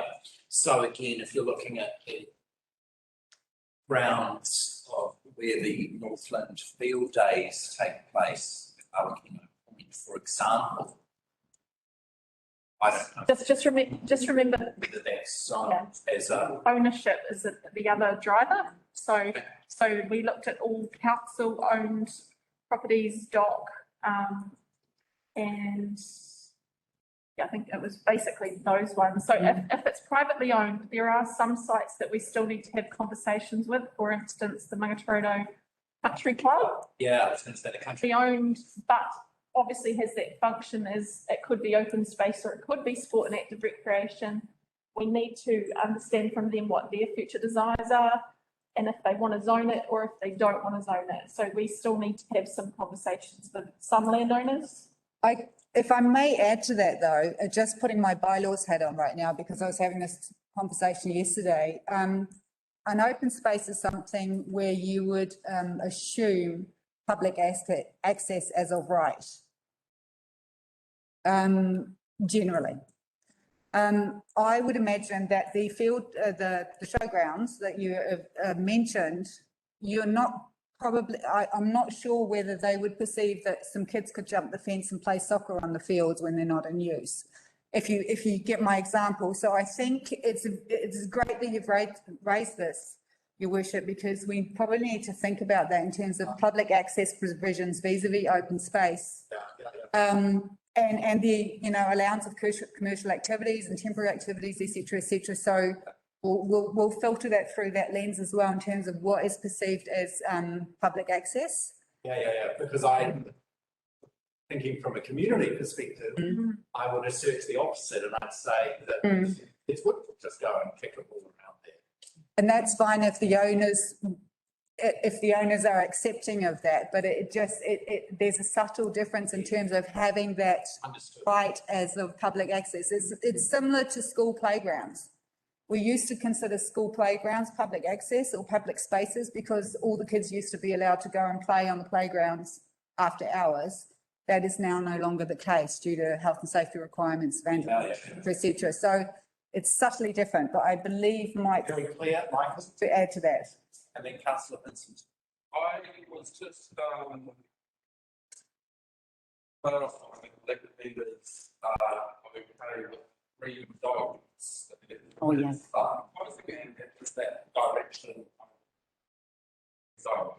Some back to that direction thought. So I am happy for that. And I believe it makes it clearer for people. And there will be different funds being applied in different places in the future and so on and so on. But that would, as a layer, be helpful for people. And especially regarding the reserve contributions funds that council gives out and so on and so on, this would be helpful for us as well. It's potentially further down the track. These differences will be able to assist with policy there. Councillor Vincent. I think, Mr. Mayor, it's actually on point what you were just saying, and Michael was asking, because my question is, do we have to have 3 zones when we could maybe have 1? Is there a legal reason why we have to have that many zones that used to be just 1? You can totally choose. Don't have to have 3. Right. So, because I don't see any harm in rolling all of those 3 into 1. And it would maybe just mean a fewer words in the plan to cover off those objectives. Because we could have the scenario of, say, like Walkway Park, having multiple zonings. And it's one piece of land. And it's there for community purposes, but some of it's passive and some of it's active, and some of it's going to have playgrounds on it and some of it not. And probably other examples as well. I don't really see a great advantage. And when it comes to reserve contributions, well, that can only be applied to public land, which would be a subset. It's reasonably easy to identify. So I just put the question back to the start. Do we absolutely need to have 3 zones in this space? Technically, no. That's why Michael asked the question. The idea is that there's 3 different. To give you an example, is if a community wanted to use a open space, I'm using the wrong side, an open space zone in a certain way, then it might be allow for a scout hall, or a bowling club, or a playground structure. The question is then whether, I understand what you're saying, councillor, but there's almost an element, if it makes it more complex having them all under one rule, because would you want those kind of things in a natural open space environment? And then we would have to write rules that would be less easy to just define as permitted activities versus discretionary activities, depending on what kind of structures you want in place. So and for example, the sport and active recreation zone area will definitely have allowances for provisions around retail and commerce activities, because sometimes you want to have a hot dog stand, either permanent or temporary, next to the sports field. But you wouldn't want to possibly consider a hot dog stand in what's a beautiful open space at the Bluff. Yeah. So I understand what you're saying, but it's almost, even just when you were mentioning the single zone, that makes it more difficult possibly to write rules that allow the kind of activities that council would like to see happen. So councillor Vincent, that could be some interesting homework for you, perhaps, and to really provide us further written feedback to the officers regarding how you could see that working. Yeah, I suppose my approach would have been to provide more flexibility rather than be bound by the narrow strictures of this subzone against that subzone against that subzone. But ironically, there is a freedom within set bounds, as against there being no bounds, and then there's actually all sorts of complications. It's not a prison as long as I don't look out the window. Yeah. Councillor Wethy. Yes, thank you, Mr. Mayor. Yeah, I can see what Councillor Vincent is doing, trying to keep it down, but if you have only just one zone, then it's sort of a one size fits all. And we're seeing plenty of examples right today in the way COVID's been treated by central government, that one size doesn't fit all. And I just wonder whether, while the intention is correct, whether it will give us more flexibility in pursuing the 3 zones within that area, or even though there will be things, which is a good example that council have used in terms of Mangawhai Community Park, you could end up with different parts of that park fitting into different ones of these three zones. I'd just like to get back to a question for Shireen. You mentioned about school playgrounds or sports fields.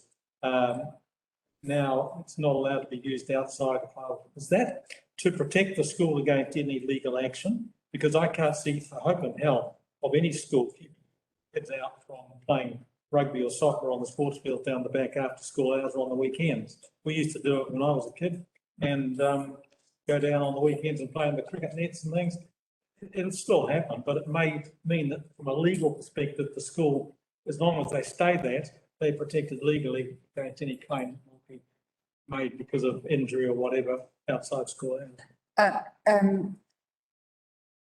Through the chair, I am not sure what the exact legal status is. I'm just aware that my son's primary school back in the day was available to the kids at all times, and then the school turned around and built fences and says, no, you can't come in anymore. Michael might be able. Yeah. Yeah. Yeah. Yeah, but Michael, health and safety legislation may in principle say that. How is anyone going to monitor that? Are they going to, is school going to have security people out there all through the weekend and after hours? That's not allowed. That's not. I know, but I'm just. Generally, schools are under designations anyway, so they wouldn't be an open space zone either which way. But that's outside of the open space zones in the district plan. I realise that. I'm just curious because it seems to be something I wasn't aware of. Thank you. So I'm hoping you're hearing a direction here. Yeah. Thank you. So can we keep moving on? So we're still behind though. We're doing well. But moving into commercial zone, if we can carry on with it. Thank you, Catherine. And Michael, is it maybe? So I'm just going to take you through the commercial zone. Now, just remember this chapter kind of, and same with the industrial zone that I'll take you through. This chapter works in conjunction with other rules. So we've already talked about the general district-wide matters last session.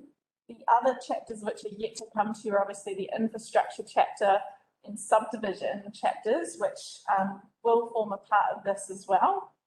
So we've just pulled together a range of activities based on trying to think of a way that we can expand on our commercial zone as it's drafted in the operative plan at the moment. So what I'm looking to seek some direction on from elected members today is firstly, is a one size fits all for the commercial zone appropriate? So I'm going to take you through that and also just in terms of the package of provisions and objectives and policies that we've provided already, whether there's anything sort of steering us in the wrong direction for commercial zoning. So I'll just reiterate that we do already have a commercial zone in the operative district plan. The chapter tries to do a lot of things, to be quite honest. So our options moving forward are to use the national planning standards and look at either a commercial zone or a mixed use zone, a town centre zone, or a local centre zone. And they have slightly different definitions associated with them. We did talk initially about using a town centre zone for Dargaville and Mangawhai being our kind of key areas. And then we decided that it might just be easier to just have a one commercial zone because there weren't really that many advantages going over and above that. A mixed use zone was signalled through the spatial plans. And so that obviously provides for a mixture of residential as well as commercial, light industrial and then recreational community activities as well. And local centre zones, again, kind of like the town centre zone, they're really about areas where, we're probably like Dargaville or Mangawhai, we've got a bit more happening there. Arguably, Mangatoroto could be a local centre zone going forward as well. But so really we wanted some direction about what you'd like there. I took the simple version, knowing that you wanted a fairly simple plan. So the rules there are really to provide guidance in terms of, what the types of activities that we'd expect to see in there. I want it to be fairly enabling zone for those activities to establish. And so in the draft provisions that I have provided, you'll see there's a whole range of activities from retail to just shops and takeaway outlets and those types of things. We've also tried to get a bit crafty with some definitions to make it really clear to plan users the different types of activities, and there are different scales of effects with some of the activities, and it's not just a case sometimes of whatever the proposal is, it will fit, because we have to think 10 years from now we could see some larger developments happen across the district, even though we tend to at the moment see quite small scale commercial activities and particularly renovations to the existing town centres as well. So yes, I guess before I move forward in terms of talking through those, Your Worship, you've given a signal that you like the one commercial zone. Do you want to discuss whether there's other options in there? So I'm happy with the staff approach going with one commercial zone, noting that there's also the industrial zone, and that's separate but regarding the commercial, because there's really not a lot of commercialness oscillity now in Kaihu. So those subtleties, it's almost just as if changing the labels on relatively small bits of the map actually wider, so, and if we're trying to keep it simple, noting that there's already a distinction between commercial and industrial, I'm happy to go with a simpler approach here. Councillor Vincent and then Councillor Woody. Thank you, Mr. Mayor. And Councillor De La Varis Woodcock, sorry for being again. Yeah, one thing I was going to see happen arising out of the spatial planning exercise was this idea of a mixed use where residential activities could exist alongside commercial activities, or at least as indicated, I think, in the proposed rules that upstairs commercial activity. And when I was reading the residential stuff, I wondered what had happened to back to this. I see, so that that residential activity sits with, just for clarification, sits within the commercial zone. And if that is the case, then I'm happy with the approach being taken.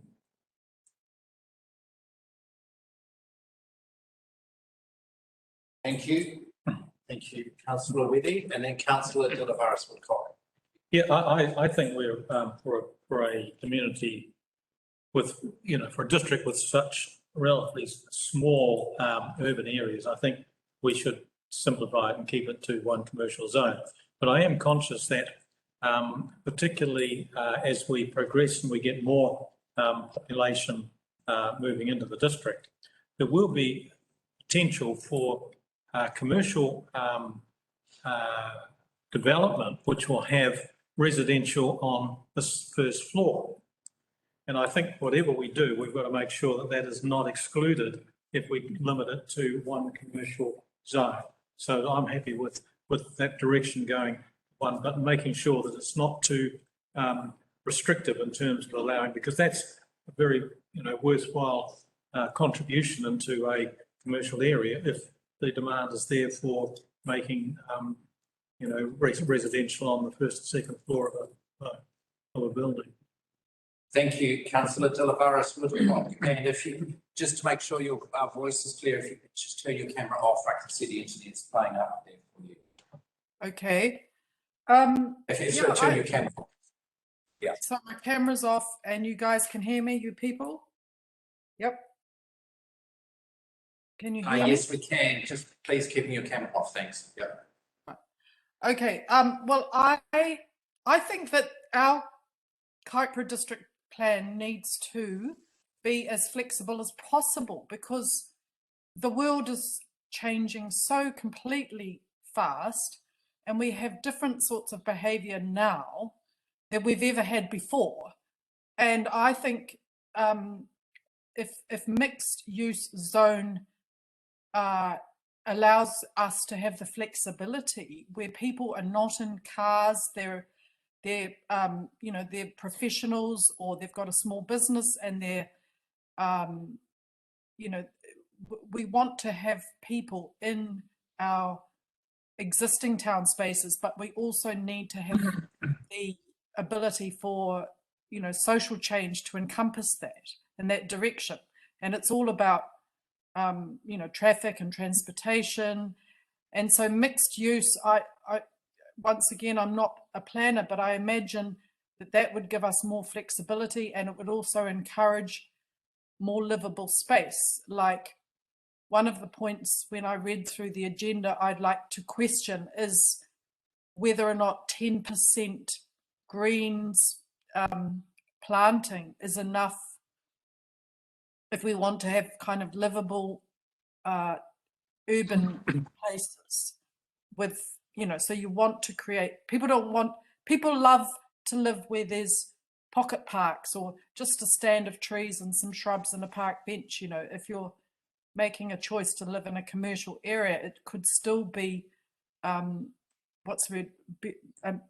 improved by strategic planting and that feel. And I think we've got to stop thinking that 10 years from now Kaipara is just going to be a different modified version. You know, so my view is that we should have the mixed use if it enables more flexibility for different social change and behavior of living patterns and work patterns, working from home. And I'm thinking of a friend of mine that's just doing up a commercial property in Walton Street, Whangarei, and she's envisaging that a professional could also live in the space as well as use it for their work life. So that's what I think we should be doing. Okay, thank you. So Michael and Catherine, have you heard a coherent direction? You've seen a direction of travel here. So talking about the flexibility within that commercial zone space. Yep. Is the direction that the elected are going for. Yeah, and I just check back to my rules just to check on that residential aspect that's been raised. So we have obviously accommodated that at an upper floor level. We'll certainly take on board Councillor Delavaris Woodcock's views on the green spaces. But yeah, I guess it is trying to achieve a bit of a mixed use without being a mixed use zone. So yeah, thinking about new sites versus existing. Yeah. Because they're very closely defined in the National Planning Standards. So yeah, it's just whether we want to use the term mixed use, because I think so that's I guess the key is we're trying to keep the plan as simple as possible for people. Councillor Weddy. Just one point, just for Catherine's direction. In the mixed zone use, you know, if you're looking at expanding that into a one zone or whatever, you've still got light industrial in there. Now, if you've got an industrial zone, then I'd question whether you should have light industrial in a commercial zone. And I'm thinking of the light industrial, which I would classify as light industrial, opposite Maz, where you've got a marine and car workshop, you've got tyre places, glass places, all of that. That's all light industrial. I don't see that fitting as a comfortable match in amongst commercial, which would be retail, office and residential or all these others. But if you've got an industrial zone, more appropriately, it would be categorised within an industrial zone. So that's just because I think otherwise you're starting to get a real mismatch. You're getting light industrial thrown in amongst retail and all the rest. yes. I think in response to that, for your worship, we have to think about it in terms of effects. So light industrial do have, you know, certain amount of effects associated with them. So I'll talk through that shortly in terms of the industrial zones. But I think trying to keep things manageable, you'll see that I have thought about some of the effects if a commercial zone is next to a light industrial or a heavy industrial, for example, and managing those effects, especially if we are enabling residential activities in the commercial zone. So just be cognizant of you know, there will be people living in the commercial zone. So I think to enable light industrial activities within that is a little bit dangerous. So. Okay, that's clear. Look, thank you. I think we're done on this. Okay. I have a question. I have made Mr. some other comments which have already been circulated, so. Already circulated. Thank you. Oh, apart from provisions. Councillor De Lavaris Woodcock. Oh, yes, my question for Catherine is, yes, sorry. Is there provision in the commercial zone for higher buildings? Because I'm just thinking with these new urban spaces. Sorry, Councillor De Lavaris Woodcock. Your key word there was completely muffled. Could you just repeat that sentence slowly? Is there provision for what? Sorry? Higher than the regular two-storied commercial, you know, behind a shop front, because I'm thinking of intensification, say, yeah, 4 stories. Would that be taller? You mean taller than? Yeah. Yes. Multi-level, you mean? Yes. Is there any height restriction? Yeah. So we've got 10 metre height restriction in there.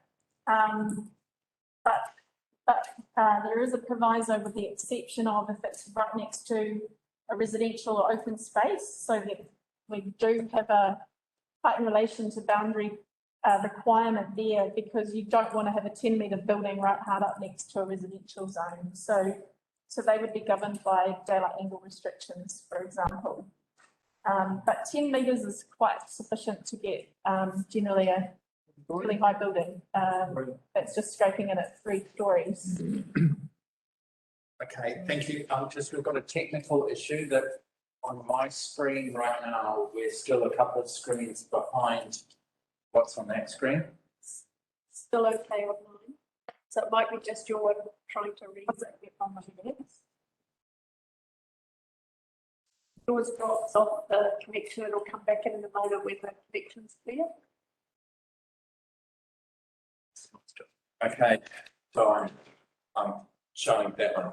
Oh, right. Still with the definitions of mixed use. I haven't put it, your connection to Wi-Fi, it just needs to refresh itself. Okay. Feels doing the same. I'm not looking at that screen, I'm looking at the original. The Wi-Fi is struggling, but the host is still good. Okay. Could I ask a sort of slightly tangential question about a number of these things that will depend on the definition that applies to that thing, and there'll be a definition section. Is it intended, so I might have raised before, to be sort of a hyperlink through to that definition? Absolutely, yes. That will be the function of our new e-plan. Yeah. Anything that uses that definition will be linked through the e-plan. Either it's italicized or whatever. So that's a perfect opportunity for Michael to come in and explain how our digital district plan is going to work for people on the ground at home. Thank you for the question. So yes, the new plan will be a digital plan. There's simple terms there that a landowner clicks on his or her property as well. All the political rules, zoning and otherwise would more come up. That's a one-stop shop. So it will also help to simplify things for people. So people like those bits of those layers, yeah, in their approach. Thank you. Provided they have Wi-Fi access, which right now we are struggling with here in our meeting today. So Catherine, back to you and your screen, which is different to what we've got on our digital screen. I haven't got it. Right.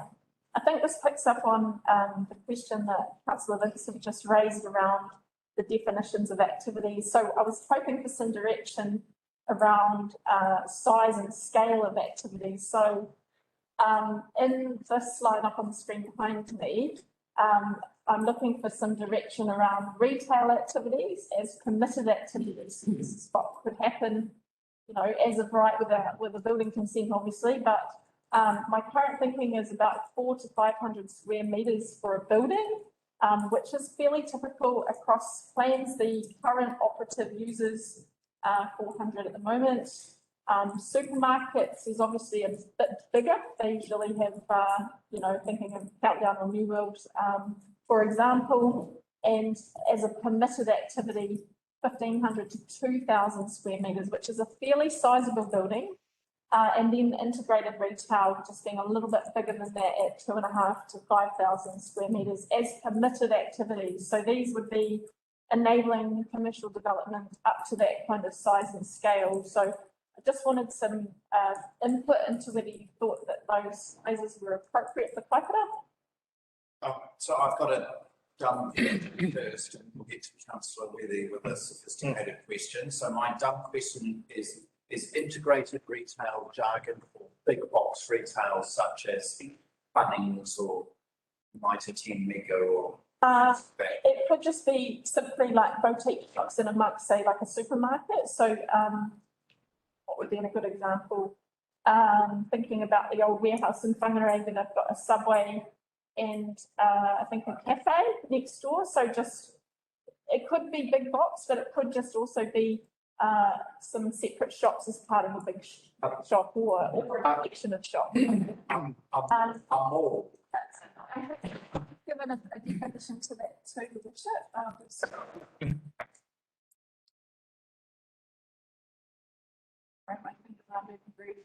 Integrated means individual retail development or collection of any two or more retail activities that are developed and operate as a coherent entity, whether or not the activities are located on separate legal titles and share one or more of the following. So servicing vehicle, parking, public spaces. So this includes shopping malls, large format retail parks, but does not include trade supply retail, wholesale retail, or yard-based retail or building improvement centres, which have their own definitions. So Thank you. cool. So yes, so it's not Supermarkets. not Bunnings, but it is a mall, a shopping mall. Yeah. Yep. Under one. Right. Yeah. Okay, Councillor, just for definition. Thank you, Councillor Wethy. Yeah, a couple of things. I just wonder whether we're making it a bit restrictive by having a range. If you want us to have that, why don't you just say permitted activities for retail up to a maximum of 500 square metres? Sorry, Councillor Wethy, I am looking for a figure because it's really hard to provide a range in terms of consents won't know whether something's permitted or not. It needs to be either 400 or 500. Yeah, but I wanted to give you some. So for example, a cafe. Let's say a cafe is in this category, and they only had a area that was 325 square metres. So it would not be in that range. So therefore, it would not be a permitted activity. No, so up to. So if That's what I'm saying. Why don't you have up to a 500? No, sorry. So just for clarity, so the 400 to 500 is the upper end of the limit of what you're talking about. Oh, I see. From 0 metres. There's no minimum. There's no minimum. Okay, well, that's not the way I was reading. So Okay, yes, that's so, the maximum. The so total. yeah. So just for clarity, so what you're talking to and seeking as elected member feedback on is the maximum size. Okay. yep. Okay, so basically you could, if we agree to that, we just rule out all those lower figures, 400, 15, 2,500. That's the maximum size of permitted.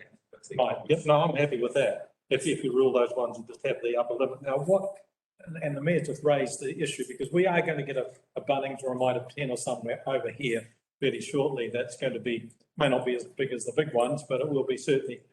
Where does that fit if it's not in the integrated retail? It's a wholesale area. Yeah, I would say. Shouldn't we have provision for that? If we're doing a district plan, there's no point in having a district plan that doesn't allow that sort of activity in one area of it, because it'll happen within the life of this district plan. So through you, Your Worship, I have made that a discretionary activity for a large format retail activity, so they would require resource consent. And I think there are some benefits in a consent process around that for input from the community. For example, if it's a very large scale building, most of those would probably trigger like be way bigger than what we're talking about with the 5,000 anyway as a permitted area. So yeah, I think just checking my rules, my drafting might be a bit shoddy here, but the thinking was that for the integrated retail, 5,000 is pretty big for a permitted activity, but I have singled out some activities that just fall into that. You'll see them in the list of activities that would trigger a consent based on their definition. Can I make Mr. Mayor ask a question? Yes, Councillor De Oliveira Woodcock. Yes, please, question.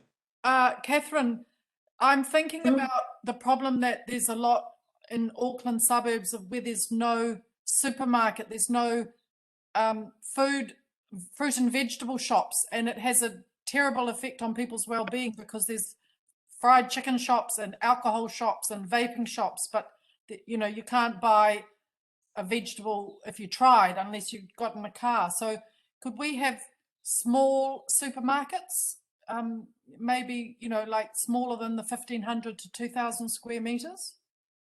Or, you know, so my other question is, how do we, is the district plan the vehicle by which we can achieve balanced retail, where there's choices for people that may be living and don't have a car, for example, or whatever? Do you know what I'm getting at? I think so.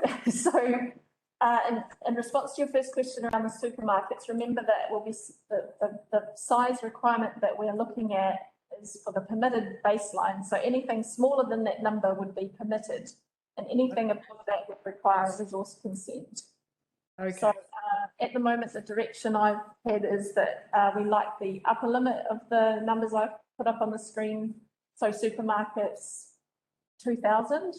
Yeah. But obviously 500 square metres between them, sort of give or take when you're talking a supermarket. But anything below that, Councillor De Oliveira Woodcock, would be a permitted activity anyway. So the small scale supermarkets would have no problem. Okay, great. Thank you. So, and just before I go again, I'm thinking about childcare, early childhood centres, if they are also allowed in a commercial zone. I'll just check whether I put those in here. Because I think, yeah, trying to get people out of their cars, and if they're living in a flat or whatever above, you know, it's about movement. I've included educational facilities, which would include childcare facilities it would require resource consent, because typically childcare facilities can be quite noisy activities. So even in the commercial zone, particularly thinking about residential activities within that,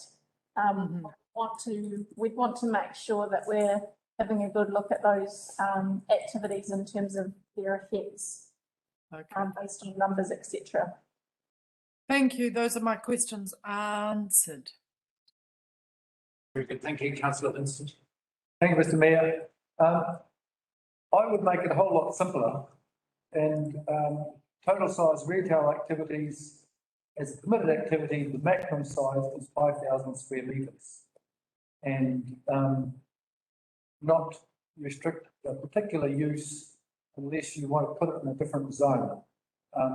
There will be effects to deal with in terms of stormwater, parking on site and things such as that, which will be a natural constraint on development, and the market for such large retail outfits will also be a constraint on development.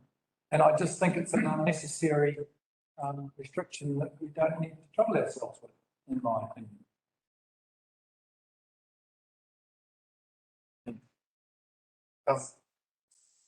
Different approach. I beg to differ. I absolutely understand the view.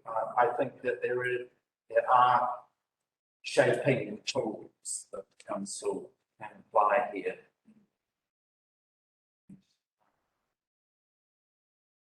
Regarding development of the district. And so my preference would be along the lines of the upper limits of what the staff have indicated. The different types of retail activities. Noting that they're just the upper limits. Through your worship, can I just say that if anybody's got some additional thoughts on the types of activities that we've listed in there, I mean, I've tried to do a brain dump of everything that I think could happen in Kaihu, but you know, this is our opportunity to think about anything else that we need to provide for. You'll see us probably taking quite a restrictive approach in terms of making a lot of those things a discretionary activity in the plan. But one of the things in terms of good drafting, which I mentioned back in September, was that if you've got a really long list of restricted discretionary activity matters, sometimes it's better to actually make those a discretionary activity in full. And so some of these things like industrial activities, educational facilities, retirement villages, the large format retail and some of those other activities that I've listed there, we do need to give the consent planners the tools to really look at those activities, because the last thing we want is our community saying, well, how come this is permitted or even a controlled or restricted discretionary activity, and it doesn't give them a lot of scope to actually, you know, put it through the resource management process and tease out, you know, what people's views and perspectives are on those effects, because what might be okay for one person may not be for another. And I'm thinking of noise in particular, given that we are going to provide for residential activities in this zone. So I think that's all probably I needed to say on that, unless there's any other questions. This is really just to give you a flavour of where we're at. This is by no stretch complete. And I think when you see this come together in terms of the crossover with those other chapters I mentioned at the beginning, you'll start to get a real sense that it's not just about land use rules here, it's about the subdivision part that goes with this, it's about the infrastructure aspects that go with this as well. So unless there's any other questions, I'll move on to the industrial zones. Okay, that's clear. Moving on to the industrial. Just sort of where if you chair, I'm just going to for a second. Okay. Carry on. Berlin, I did ask the question in my notes about would we be providing for future commercial land, and equally that might apply to future industrial as well.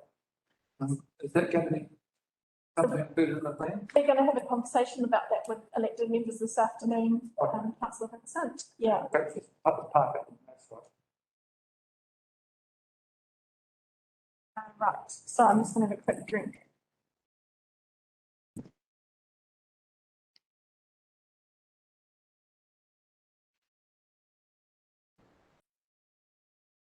All right, so you'll see my slide up behind me. The national planning standards actually provide for 3 industrial zones. So we've got light, general, heavy industrial zones, and they do have slightly different effects associated with each one. So when Paul and I were looking quite hard at what would be suitable for Kaihu, again, it comes back to what we anticipate happening across different parts of the district. So we want to obviously enable light industrial, which will predominantly be the main industrial zone across Kaihu, but we also already have some existing heavy industrial activities like the Fonterra Dairy Factory at Mangatoroto and like Suburban Farms in Dargaville. But recognising that going forward to the next 10 years, there will be additional zoning for heavy industrial. So we may see the likes of other large-scale 24-hour operations establishing in Kaihu, which would be exciting for us from an economic perspective. But what we need to consider here today is what will those effects look like in terms of the district plan, and is it appropriate to have a one-size-fits-all here, or do we want to differentiate the light industrial from the heavy industrial zone so that we can manage those effects more carefully. So what I've put forward in terms of the paperwork today in the agenda item is some initial thinking around splitting out the zones and the differences between them, and I'll talk through some of those key things there. I think that the key direction we need from elected members today is really whether you support our recommendation for the 2 industrial zones to manage the effects. And also, I think the important thing here to recognise again is that crossover in the relationship that these chapters will have with our energy infrastructure and transportation as well, because they play a huge part in industrial activities, as you know, for logistic purposes and getting access to, railway links and your transportation networks to get things on the road. So I've just put the definition up there as well around what industrial activity actually is. So this is manufacturing, fabrication, processing, packaging, distributors, repairs, stores, and then obviously some companies that dispose of materials, including raw, processed, partly processed materials or goods, and it includes any ancillary activity to the industrial activity. So it's quite a wide scope. So that's the definition from the National Planning Standards. We can't change that unless we want to be more specific. We'd have to have good reason to do that. So I'm not going to go through all the objectives and policies with you. I think I'll just jump straight for time's sake today. There are some key differences like we've talked about with the commercial zones. I'm going to take a slightly different angle with the industrial zone. So we've just talked about having some requirements for the gross floor area for these businesses to establish. I'm putting forward that we have no gross floor area requirements in the light or heavy industrial zones, even though I have actually included some in the light for direction today. And the reason I'm saying that is that in the industrial zones, you really want landowners to maximise their potential sites. They're investing a lot of money in setting up. They are already going to be constrained by setbacks. If they're next to a residential zone, they're going to have some setbacks to road boundaries. They're going to have to do some landscape planting. There are, in fact, already quite a lot of parameters that are going to mean they have to, design their site to fit within the context of where they are anyway. So this is a little bit new for Kaihu. So we do have the 400 square metre GFA requirement in the operative district plan at the moment. A lot of new district plans are moving away from that, and I've done a lot of work in Waikato with Ports of Auckland, Pokeno, Yashili, Plains, Pipes, and if you go to any of those sites, you'll see that they maximise their potential. They're still complying with their setbacks and things that they need to, and we'll talk about height shortly as well.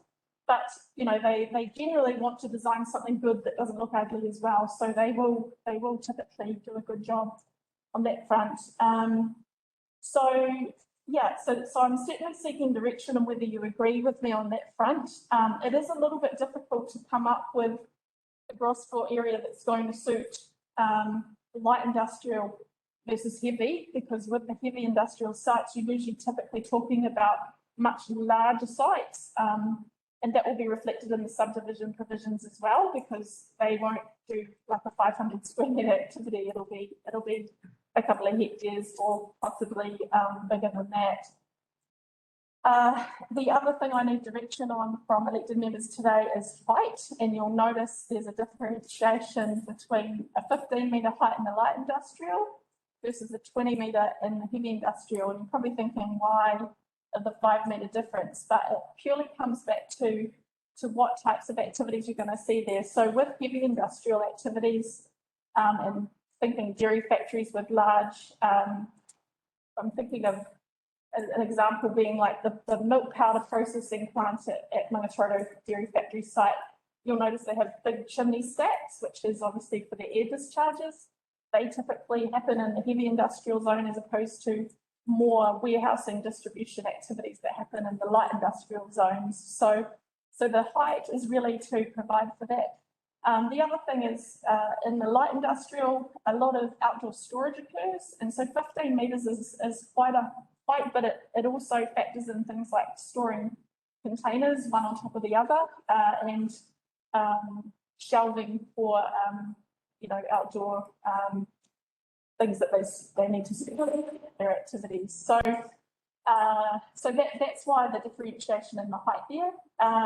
And so again, I've had a bit of experience with height where, you know, typically big scale activities usually do trigger resource consent because they're typically higher than that. But I think 20 metres is a good middle of the road, I think, consistent with actually the Auckland Unitary Plan as well. So yeah, that's probably all I need to say about that. I've given you some setbacks to consider. So generally, in terms of setbacks, we're only really concerned with directly adjoining a residential site or adjacent to. So just to manage those effects between them, so you'll notice that I've used some setbacks in the draft provisions, which are exactly the same for each site. Remember, these rules will work in conjunction with the noise requirements, which we haven't addressed yet.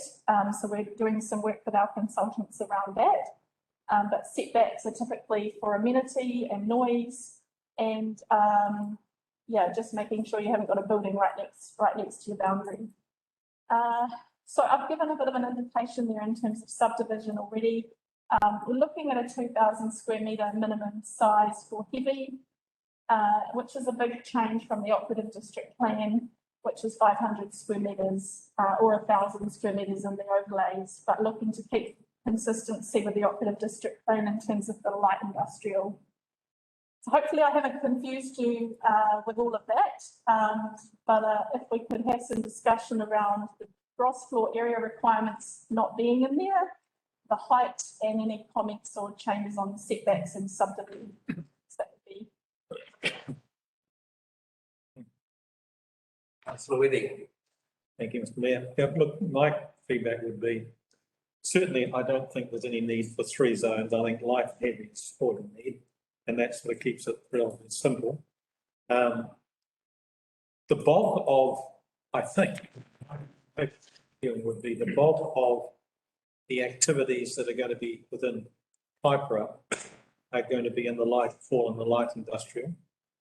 Heavy industrial, you've got a few examples at present, I guess, the dairy factory at Longatoroto and at Silverfern Farms might be falling in that, but we don't have any pulp and paper mills or steel mills or any of the really big heavy industry that other districts would have, and you'd be familiar with from the Waikato.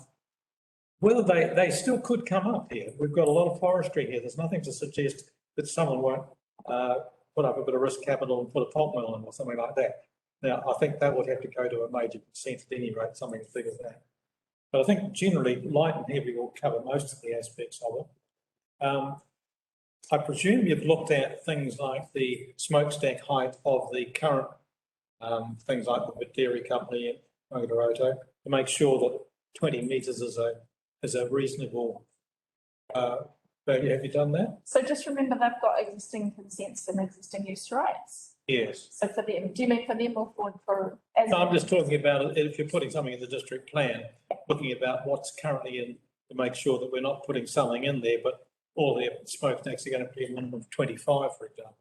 Yeah. Just have that. Now, the other thing in terms of setbacks, and this I guess I go back to my experience when negotiating a resource consent down in Whanganui, where the big meat processing plant there, which would certainly be a heavy industry in terms of what we're talking about here, and what had been allowed to happen by the council down there was that this plant was put on the outskirts of the city when the city was a very small size back in, the late 19th century, early 20th. And then the council allowed creep to come in for residential. So the residentials came right up into the boundary of the land that was operated by the site. And of course, all the residents didn't want to have odours or anything like that coming from the meat processing plant. And so it created quite a lot of friction. And I just think that there are certain activities when you're getting into some of these industrial processes where it's not just noise and light and fumes and things. It's the odours, and they're some of the most objectionable. So I believe you've got to be very cognizant of that when you're setting any ground rules in our district plan for the setbacks. And things like you might have to look at prevailing wind direction and things like this, because there's no point in saying 30 metres is fine, but only if the wind's blowing from that direction. So just a bit of note of caution on that, because other councils have fallen flat on their face on odours and things. I can, just in my short experience of the bottom. In response to that, just briefly, zoning is the critical thing too. I mean, we already do have an issue in Dargaville where it is residential against light industrial, but we need to be very cognizant when we do our zoning and any plan changes that are assessing those. So it just isn't good planning practice to zone right next to a heavy industrial, for instance. And we had a similar issue at Waikato with the Horatu dairy factory site and Ports of Auckland, the new inland port, right next to residential as well, and noise and odour, if you've been near the networks down there at AFCO. So some similar issues, but the zoning was already there. It was historical, and so we couldn't do a lot about it. It was just trying to manage the effects within the site. But the best practice is actually to look at the zoning first, and then if that's not an option, then perhaps having some specific rules in the plan. Okay, all right, as long as you take that in. Councillor Wilson. Thank you, Mr. Mayor. With a couple of things I've commented on already, I'd just like some clarification on. I did make a bit of a snarky comment about the subtle height in relation to boundary requirements, that with this 3 different angles depending on the aspect. So how would you deal with a property that was oriented to the northwest? That, which would be the angle that would apply? Would it be 35, 45 or 55? So those rules are the typical daylight angle provisions. Yes. I'm just trying to think in my head. I'll leave that with you. Yeah, I think the north. Did you say the northwest? Well, northwest or southwest, like one that's like that happens to be not specifically eastern, western, or northern. Yeah.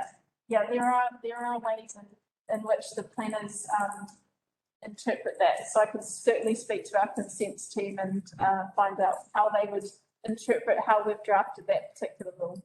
Because if there was a single angle, then it would be a whole lot more straightforward. I suggest. No, the key thing I was really wanting to discuss collectively was we do have existing areas of industrial activity which are not connected to any of the reticulated surfaces, the 3 waters. And I just was wondering, because I had the thought but didn't have the staying power to think it on through, is how would such start up another easy access ladder company, say, get started in a rural area? It would need a consent, presumably, because land wouldn't be zoned for it. But how might that be handled? Yep. So, sorry, I missed some of that. I think you're asking about rural zoned activities. If it was an industrial activity establishing from nothing, like from scratch, how? Yeah, or will all, actually, no, I better be more helpful to ask, would there be any areas to be zoned industrial, either light industrial or heavy industrial, that would not be connected to all 3 waters? Well, ideally, we want to make sure there is, because you're cutting out certain industries by not having 3 waters in those locations. So, yeah, I think the spatial plan talks about, tying in your industrial areas with where the infrastructure is going to be available and serviced. And it makes good planning sense to do that. So if you've got someone wanting to establish, you know, say the opposite side of Dargaville, for instance, where the actual zoning's on the other side, it doesn't make sense for us to support those proposals, because it's not efficient use of our infrastructure that we're putting in. So Yep. I would think that our policy direction should support that. The strategic direction that Paul's already given suggests that we want to put those types of activities in the locations that we're zoning, as opposed to anywhere. Right, bearing in mind that in Hawaii, we generally don't have public water supply available. That's right, yeah, yes. So is that going to be a constraint on industrial? Well, without going down a rabbit hole, quite possibly. Okay, thank you. So I have a question and direction for you. So I'm happy for there to be the two, the light and the heavy industrial zones. I think that makes sense. I'm happy with the courageous approach about no cross floor areas. I think that's awesome. That's sending a signal, yeah, which is great. And the heights and the setbacks and subdivision approaches that you've taken, I'm in support of all of that. I've got a question for you. Is the heavy industrial zones, you've presented two examples for us, two examples for us, one Mangafredo Dairy Factory, the other being the freezing works in Dargaville. Mm-hmm. Are we limiting the heavy industrial zone to those current, basically the footprints of those current sites or immediately around them? Or is there an approach in the district plan to say, and by the way, here's this fabulous new heavy industrial zone that we're creating? Is that, where are we going? Or are we just saying we're limiting it to these two? Notwithstanding, taking Councillor Wendy's point earlier, that there would be no realistic expectation for there to be a heavy industrial site anywhere near Mangawhai. And so there would be light industrial, and we'll talk about that out of Hakaru, yeah, but not heavy in this sense. So, and it links to Councillor Vincent's point about the three worst connections and so on. But I'm saying, are we creating a precinct? Are we intending to create a precinct for heavy industrial, especially on the east side of Dargaville? Say, That's some direction that could be we might start to consider. I'm just saying, if we are creating that and we have a spatial plan that's pointing in various directions, then again, if we were saying, well, if you're looking at building a giant, you know, laminated veneer plant using pine trees, and there's going to be all of the new reticulated power coming from the wind turbines and so on, then a logical place for that would be here, right beside the sewage ponds and the freezing works and I mean, I would say that would make sense. And as well, noting that future electricity reticulation, which is a challenge because it's currently you'd be maxing out those lines anyway. So wouldn't it be great to be using the electric while it's still in pipeline rather than just exporting orbit? So I'm happy for that direction to go through and to be really courageous and say, here you go, here's a heavy industrial zone. Bring the investment. And the spatial plans do signal for the industrial as well. Yeah. Yes, I can't see anything here. Actually, the distal spit would be awesome for an aluminium smelter out there. I'm joking, Councillor. That's fine, no. That will certainly spell the end of the ferry term, so that build our historic wall. Yeah. Well, sorry, and certainly, so light industrial, so that would include areas such as the strategic thinking that we had regarding the Mangawhai railway station. Yeah. Regarding Kaihu railway, you know, it's like, where where we're headed. There won't be a pub roll railway station. I can't see it, but I know you're disappointed, Councillor Vincent, I'm sorry, but, you know, if you're looking at Mangasaroto and Kaiwaka, that would be light industrial. But again, thinking into that as well as future residential for when people are going on a train to Auckland or Whangarei. Yep, so that's all I have. Unless you've got any other questions, comments on the industrial chapters, and then next bit. Michael, are you going to present the next piece?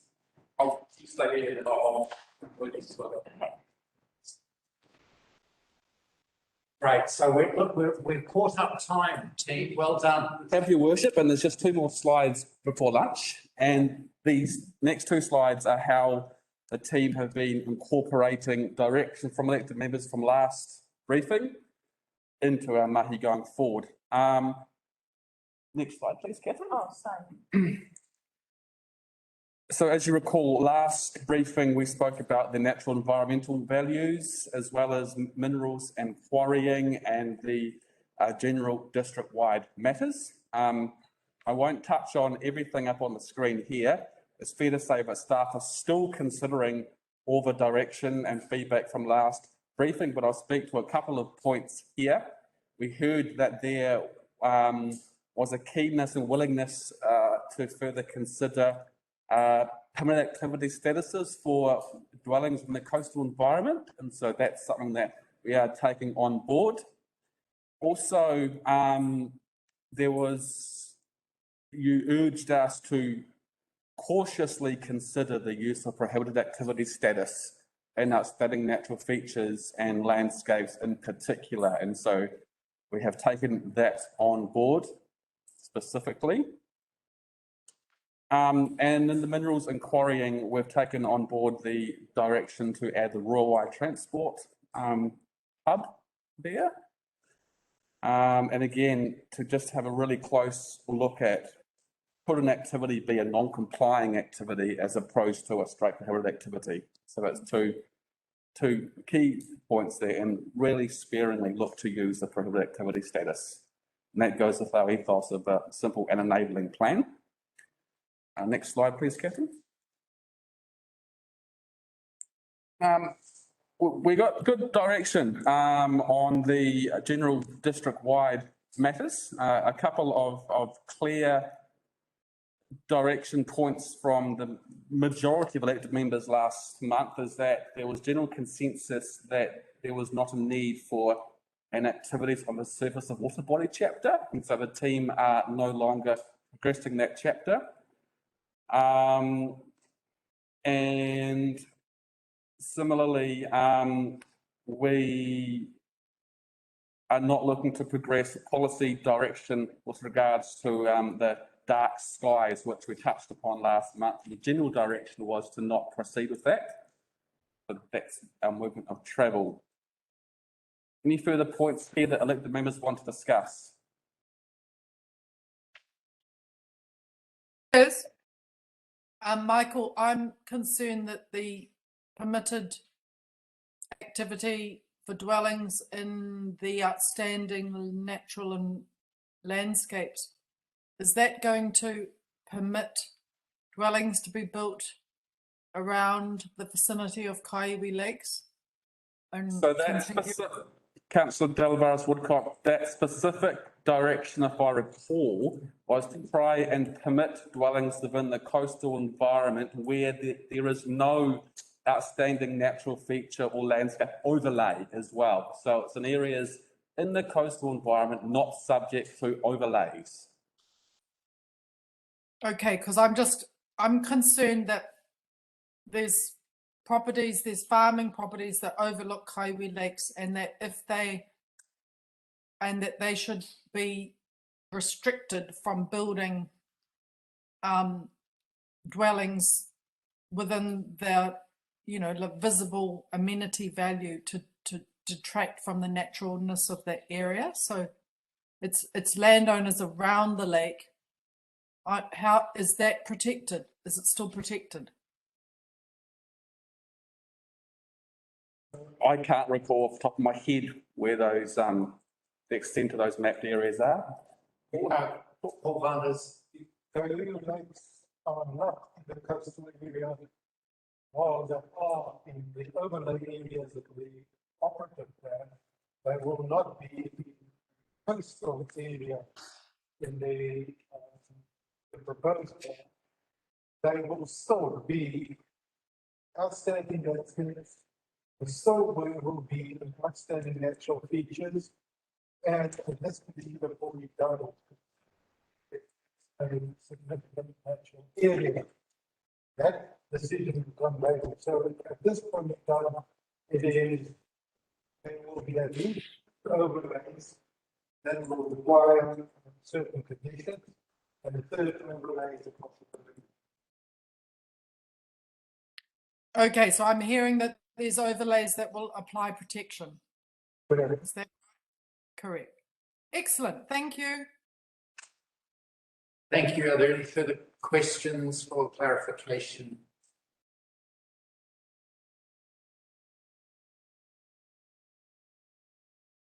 Okay, I just have just a point for clarification regarding the GMO piece. And it's just a clarification of the language that's used here on the screen, where it says, but ensuring specific inclusion of gene editing. That's inclusion of gene editing into GMOs. Yes, so rather than permissibility, allowability, inclusion, I'm just. Of course, yeah. That's correct, yes. Use the word. It's a- yeah. Get clear. Thank you, Worship. Yes, I think that was the direction that the was taking. Yep. yes, thank you. Okay, thank you. I do have a question again, Michael. You know, you said that you've nixed the idea of a dark skies chapter. I was wondering, does the public get a say on that? When council puts our draft out, Councillor Delavaris Woodcock, any member of the community can put forward their support or opposition for our draft provisions at stage. Would the public be signalled that such a thing as dark skies protection is a possibility? Or would they'd have to pull that out of a hat? Or is it written in the draft? I'd say, Councillor Delavaris Woodcock, the issue that we have is for most of the district, the genie's already out of the bottle and we don't have what would qualify as a dark sky. Oh, Mr. Mayor, that's completely nonsense. So much light pollution from Auckland and our close proximity to Auckland, Councillor Delavaris Woodcock. So that's our challenge. It's completely black and dark and inky where I live and many other parts. I don't live near where you live. That's lovely, Councillor Delavaris Woodcock. So, but from the perspective, we discussed this at the last briefing. Yes. And I beg to differ from, and you know why, because I've said that this is a point of difference for Kaipara. Yes. So I Yes. believe that the public should be able to have a say on it. Sorry, and the public, as Michael has said, the public will get to have a say, but the important thing is the direction of council is not to proceed with restrictions regarding creating a dark sky when actually Auckland City is already. Mr. Mayor, Can't have a sky. I hear you, and I understand that there's a majority of council that have nixed it.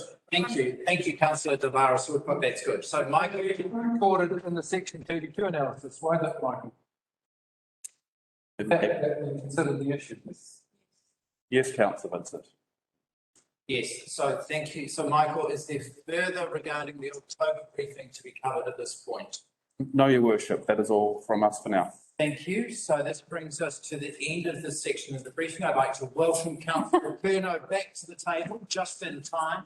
I hope the Civil Defence Emergency Management meeting wasn't onerous for you, but thank you for attending that on behalf of Kaipara District Council. At this point, we're going to adjourn right in time for lunch. We will be resuming today's briefing at 1 p.m. However, at this point, from 1 p.m. it will be a public excluded briefing. So the public broadcast ends now. So thank you everyone for your attendance today at Spiritual Meeting.